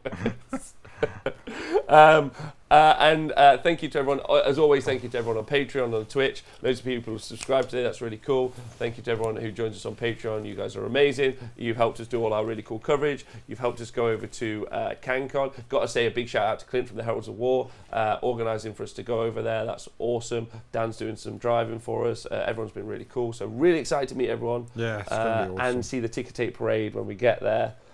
Which is going to be cool. And goodbye from Jet, who's back on shop now. And we'll see you guys soon. Bye. Cheers.